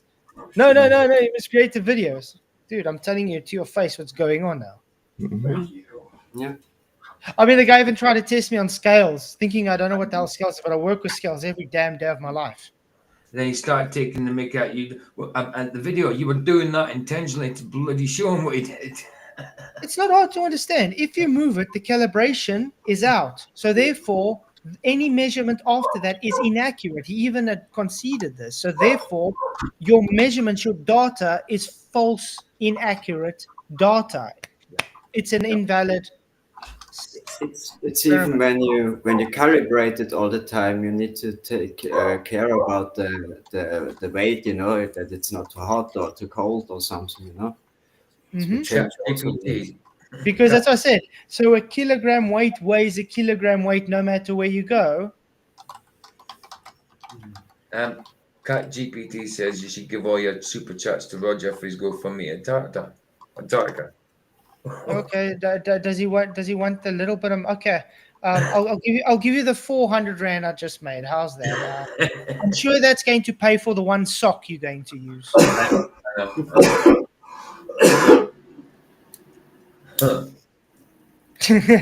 Socks. Oh, socks.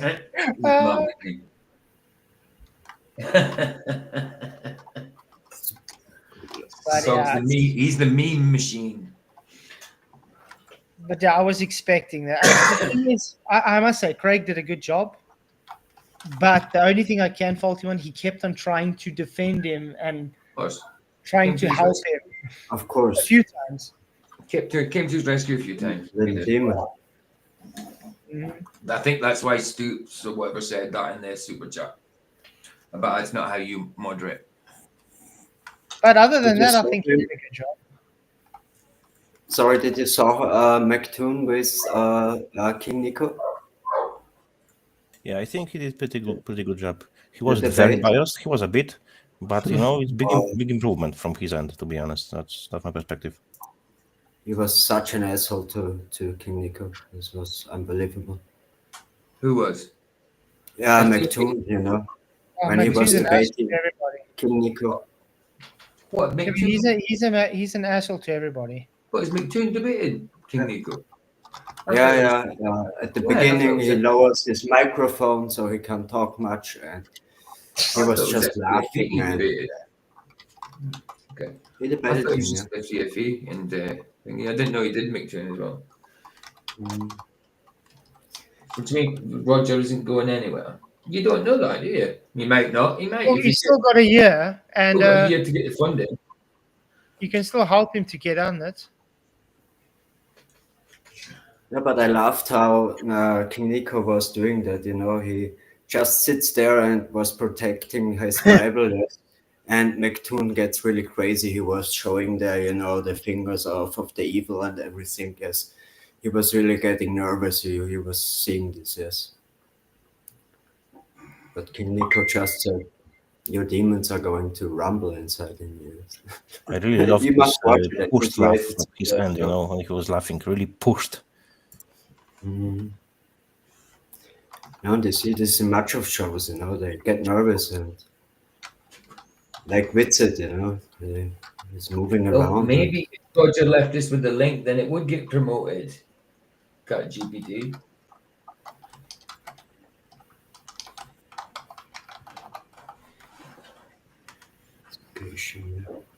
Had who was that guy? Zetetic Ferret Face and Nacho Cheese was losing their shit on us the other night there, from what I understand. I've had a lot of people tell me about. And I was Yeah, like, we oh watched. wow, what a We watched. That's what I say. So Nat Chiquita wants to talk to me. He's like, I heard you calling me out. I'm like, yeah. So I'm gonna probably set up a time to talk to him then. And then Z, I don't know if he's ever gonna. Because I mean, I did tell. he's toxic. He's a very toxic individual. How do you know? Well, it's all. Well, Really you is. know, he's literally saw everything is about him. It's Yes. all about him. Yeah. Sorry, who are you talking Every about? bit of it. I mean, it's like, man, yeah, and his thing, I'm the king of the flat earthers and shit, and I'm like, what? Where? Who? I missed that ceremony. Was there a coronation, or how did that occur? King of flat Earth, huh? Wow, how about that? Yeah, he kneeled before me, and he knew before me, and he kissed my ring. That's why he become king. Estrogen and nature beta. Legend, how can you know for a fact he's not going when it hasn't come to the time yet? You can't know for a fact yet, can you? He's still got a year to get his fun. And by the way, he can also always move it to next year as well if he hasn't made it yet. There's always a next year. The difference is, you see, the difference with him, with his one and this Duffy rubbish, is they made it. They had to go a specific time. They had to do everything because it was planned specifically for deception. Roger is just doing an inquiry. He wants to go check it for himself. There's a difference. Yeah, exactly. Well, the thing is, that specific time frame also in the ALE is the only people that take people there, and that's the only time period they offer that cheapy little excursion for $31,000 or $32,000. The rest of them are like $70,000, a lot longer. But that one through the 14th through the 8th, that's even up for this next year's schedule. Because you know what's funny?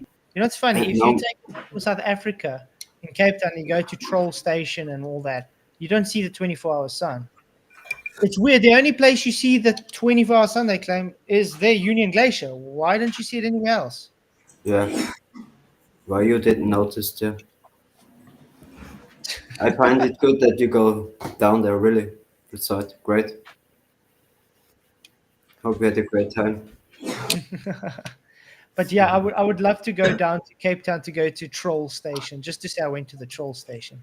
Yeah, and I think why there was no military, I think, didn't there must be some military? The military? Yeah, they got their different militaries all over. Because they have bases all around there, but... Okay. Oh, well, Legend, fine. You won't set a foot in Antarctica. You're right and we're wrong. Piss off. Does it really matter, though? No, it doesn't matter. No. For globals, much doesn't matter. Just the way it is. So it's set up for tomorrow night. I'm having that pastor coming to give his testimony. You guys can still come on the panel if you want to, because I don't think he's going to give like 2 hours of testimony. So it'll be quite a thing. And then it looks like Sunday night I'll be chatting with that Mike from the Drunk Debunk Show. No. Oh, Yeah. And Dave, one more thing. Don't worry about it. No one's going to give you any shit. You broke up. I was throwing a shot across the bowl at Dave. But no one's going to give you any shit. For hot mic. What were you listening to, Dave? Come, Lord Jesus. What were you listening to? What are you talking about? Oh yeah, you know that thing. It was some nostalgia video. Remember when all them stars got together and it came up on my Facebook? It was that We Are the World. And it was starting out. It had Lionel Richie starts out, and then Stevie Wonder and them kick in. And what had happened? This stupid restream keeps changing my. It did it to me before. It changes my mic setting. And I was like, what the hell? How's that coming through hot? Because I have a mute button on my mic. And I had that light, right? So I went in and looked, and it had changed me back to my other default microphone. Or this should be my default microphone, but it went to my camera microphone. I hate when that happens. Does it to me as well. To see, this microphone, I could play something on here, and you guys won't even hear it. Yeah, but isn't Sorry Guys Restream open source still? It's not finished yet. I don't know. I think.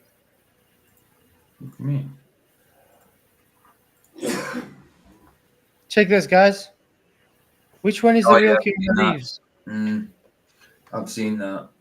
No. Which one's the real one? I would say the real one's the one on the right. Oh.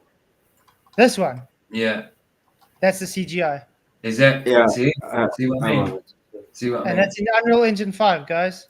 There you go. And the only reason I said that is because the one on the left had a little bit of blur around the lips.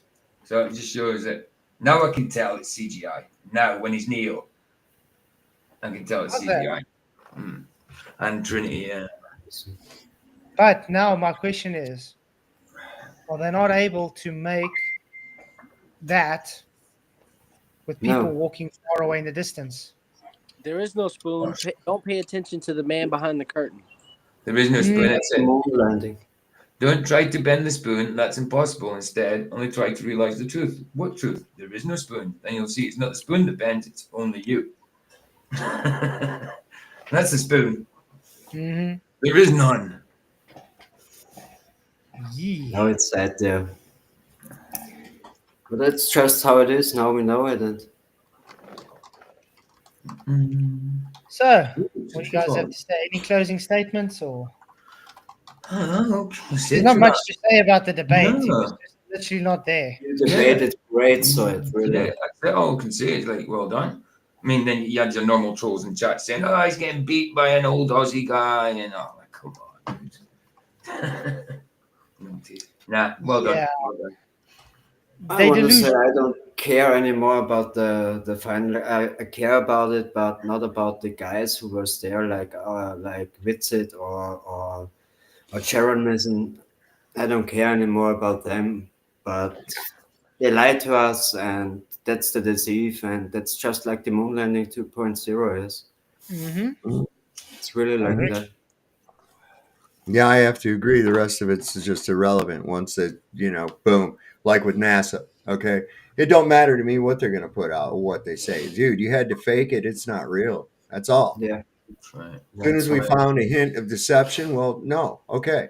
So what does that actually tell us? That they didn't debunk anything. No. They just went down there and said they did. Now, I see this as another move, a desperate attempt as the time gets short. More and more people are waking up and realizing what the hell is going on, coming to understand the realm in which they live. And the demons are freaking out. Yeah. They are. It's almost like throwing holy water on a possessed person. The power of Christ compels you, and they're just, freaking out and shit. Yeah, the pea soup's about to get vomited. Yeah. Yeah, and the good people now comes together. I see this. This is really important. Like you guys. Thanks to be here. Test all things and hold fast to that which is true. And there's nothing new under the sun. No. I was glad I was here to be with you guys. I was witness today. The Globe, dude, that was a poor showing. And man, Flatzoid, you didn't have to beat that man like that. I know you were a bit rough on him, dude. Come on. No, you did very well. Keep it professional. You did great, yeah. But I was thinking of other word when I said delinquent. I was trying to be nice still. No, that was the right word. That was the right word. But, For me too. Thanks a lot. And did you know Sharonism make the 666 video of the Christmas video? Yeah, we know. Yeah. Yeah, he deleted Go on, was the one to make 666. it again. Because Sock says you must look at this quickly. Okay. 54 seconds. Music. Mexico 88. That's Mexico 68. Yeah. Remember, there's no real people there. Ooh. I was thinking Mexico 82 because that's the See, last this is Mexico why- World Cup. Oh, it's Olympics. It's Olympics, not World Cup.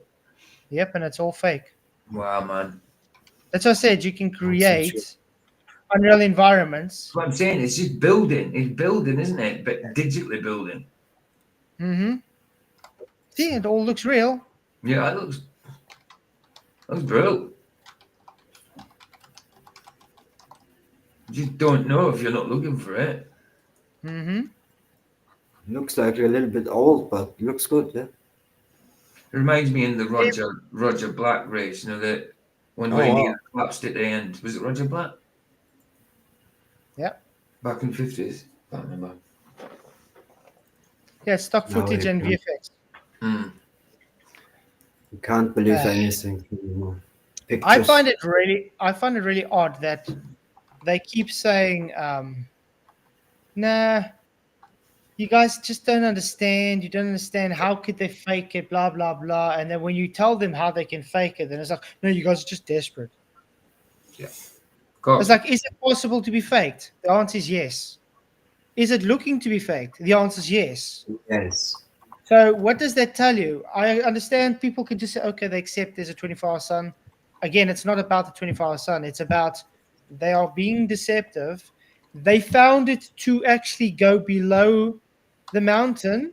Yes. Even Dave McKeegan said it went behind the mountain. He said Yeah. it. Okay. Because they saw this, they had to fake it. They had no other choice. Because if it came out that it did go, what would happen to the globe, guys? It would not be good for them. There'd So be it would. chaos. It had to be for the flat Earth a clash. Yeah, it had to be. There'd be They wanted chaos. it. Yeah, there's no way they were coming back from there to say there was no So 24 they kind of were forced to fake it. Mm-hmm. When they don't get what they want, they would fake it. Yeah. So yeah, And it's that's my also a big clash on the Christianity, you know, on the Bible and on the Creator. Oh yeah, this is definitely a big attack on the Bible and biblical cosmology, big time. Because I've seen a lot of people say, "Oh, but now your Bible's been debunked." Here No, in Austria, nobody knows, you know. So I'm really pushing it, Mhm. telling everybody, you know. Yeah, first of all, they're claiming the AE map is biblical cosmology. No, it's not. Secondly, they haven't proven there is a 24-hour sun. So it's quite insane, and it also doesn't change the fact the Earth is flat. Right. Exactly. It never was going to change that. And we are the center, and I mean, actually, a lot of the things they've shown, even though they faked it, kind of shows a flat Earth, guys. Yeah. Local sun, local sun moving across a flat plane. Yeah. it's so sad. Some people don't need much, you know. They need these little pictures, and you're the stupid flat earther, you know. Mhm. This we must take in case. There's at least two spirits in the world working. There's Yeah. the spirit Antichrist, and then there's God's spirit is actually working in the world. He's actually making a difference. It's actually performing work. And he's convincing the world of three things. This is the work of the Spirit of God. Convincing the world of sin, because the Lord Jesus Christ dealt with sin. Mm-hmm. He's convincing the world of righteousness, because the Lord is at the right hand of God the Father, and he is the righteous. And he's out there working, convincing the world that the God of this world is already dead, because he's already been judged. Judgment's the third thing. The God of this world's already judged. Sin, righteousness, and judgment. I would do the same, you know, if I were Satan. But I'm not Satan, I'm a Christian. So, yeah, the spirits are working in the world. You should watch film If I Were the Devil. It's pretty Did you short. know the film Behind the Curve site? Mm-hmm. Yeah. 666 months are passed until the flat. It's exactly 660 exactly. Mhm. Coincidence? Coincidence? No. Yeah, it's Plan. always just coincidence. And I find that really odd. But this is science. That's the I thing. saw it. Listen, we're nice fuckers every time when they come up with this. Oh, exactly as predicted. Can we please see the calculations behind your predictions? Because they don't have them. They just say that. I've seen that. That's just a cardinal line that he uses. That's a bullshit line that Craig uses. That's one that Toon uses. And nobody ever says, hey, let me see the calculations behind those predictions. Let me see the calculations behind your predictions of the pressure gradient.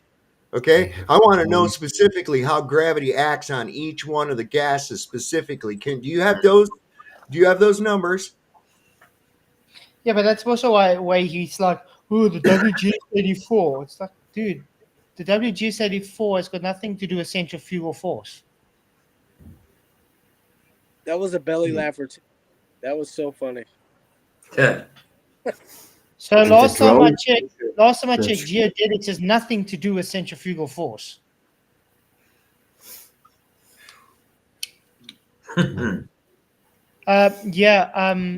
You don't need it.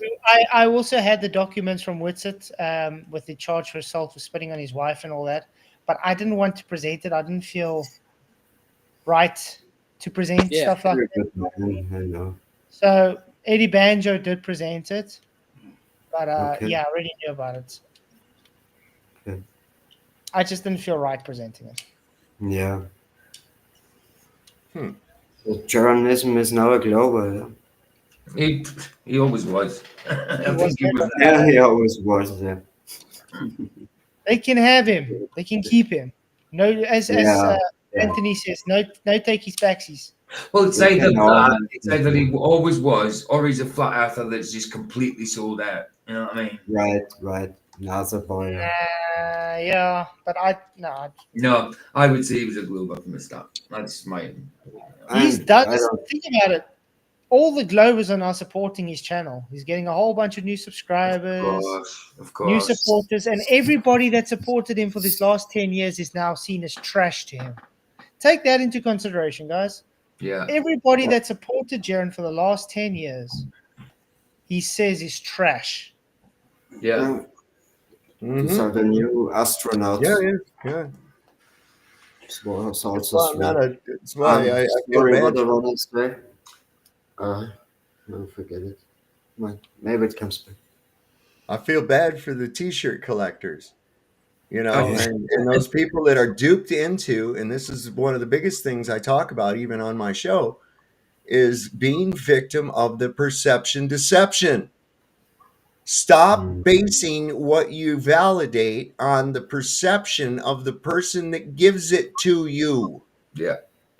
You have this thing up here in your head that is made to process information. Use the fucking thing.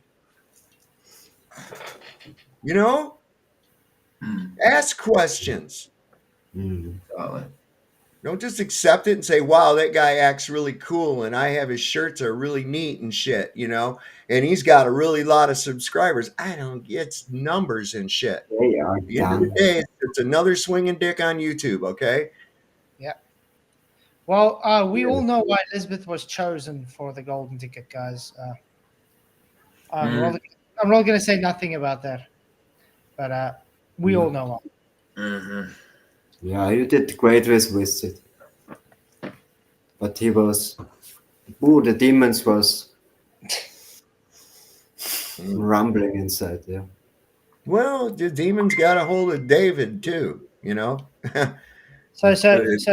So you guys think we should get hold of not a Professor Dave and say, since you called us out? Oh, I mean, that guy. Yeah, do it. Of course. Yeah, he said your name, right? What you wait for him to say it 3 times? So what I'm going to do is I'm going to clip that out where he says I'm going to make a video and I'm going to call him out and say, hey, it's taken you 5 years to finally respond. Yeah. But yeah, again, if Chris from You Are Mocked is watching, Professor Dave is definitely not a professor. I'm not looking. I'm not watching him. I know he's a shill. Not a professor, Course. Dave. Is not a professor. The guy has people writing scripts for him where he wouldn't know what the hell's going on. I'm also with Sancho Bonatti a little bit carefully because he comes now back. I thought he stepped out of the society, but he comes now back. Yeah. No, but he will do that. Bro Sanchez, I don't trust. Not at He all. made a lot of money. Yeah, but he's a big antichrist. Though. Yeah, definitely. There's a few things that he said that seem all right, but when it comes to the Christ thing, yeah. He said a little bit too much, PJ, you know? I think. So we're going to end this because PJ still wants to do his movie. Oh yeah, that's just after midnight. That's just after. It's about just over about an hour and 15 minutes away. An hour and 20 minutes away. What's the movie? Identity. Flat, I have dropped the link to the Identity. film.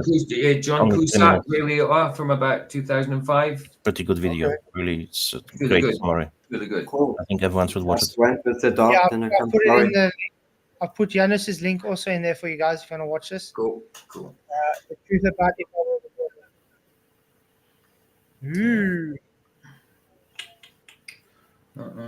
Oh yeah, the Devil Paul Harvey. Yeah, man, that's a good one. Versions longer and shorter. Yeah, it's great. That was put out the year I was born. That's how long ago. And you listen to it, and it is so pertinent to right now. That's what happens. It's amazing. You know, that was 60 years ago. Wow, crazy, cool. Sov, do you have a show coming up? No, I'm going to be on my son's channel on Rumble, and let me put the link to that down. Corporate fiction, yeah, guys. But he's only going to be on Rumble tonight. Okay. Because he's going to be going over some stuff. Let me get you crazy content. So copy that, put it here. Yeah, because at least you guys can say things on there that you can't say on YouTube. So yeah, I think that's why he's doing it. He says he's kind of worried that he might scare the shit out of some of his subs. So I'm putting this over in the regular chat here too. Let me paste it in there. There it is. Oh, you did it already. I did it right after you did. You beat me, damn it. Okay. So yeah, guys, I want to say thank you for coming. I appreciate you guys in the panel as well. Thanks, man. Yeah, it was a nice long stream. I'll see you guys all tomorrow night. And tomorrow's going to be exciting because it's going to be a pastor's testimony about the flat earth. So that's going to be quite cool. On the Rumble thing with Ryan tonight, it's at 9:45 Eastern. So whatever that works out for you people, 6:45 in West Coast, East Coast, 9:45 p.m. And then I think it's 6 hours for South Africa and also for PJ. Okay. Yeah, it will be about 5 a.m. for me, probably. I'll probably be just finishing my movie about that. Probably something like that. Cool. Yeah, quick one. The most I listen to Globbers, I'm becoming more and more attached to Flat Earth because I want to separate myself from them as far as possible.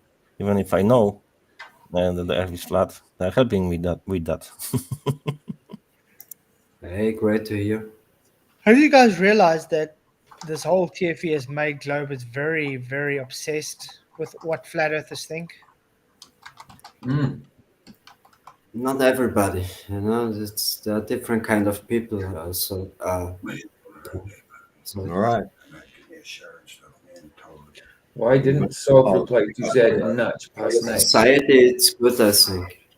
The shields that has to go away and the good people has to stay. Yeah. You lost your flow, Flatzoid. No. Yeah, again. Bye, guys. See you tomorrow night. Blessings. Hey, May the pressure be with you. Yeah, may the pressure be with you. Yeah. Guys, I need to follow up. No more yes. You made it. Go through it finally.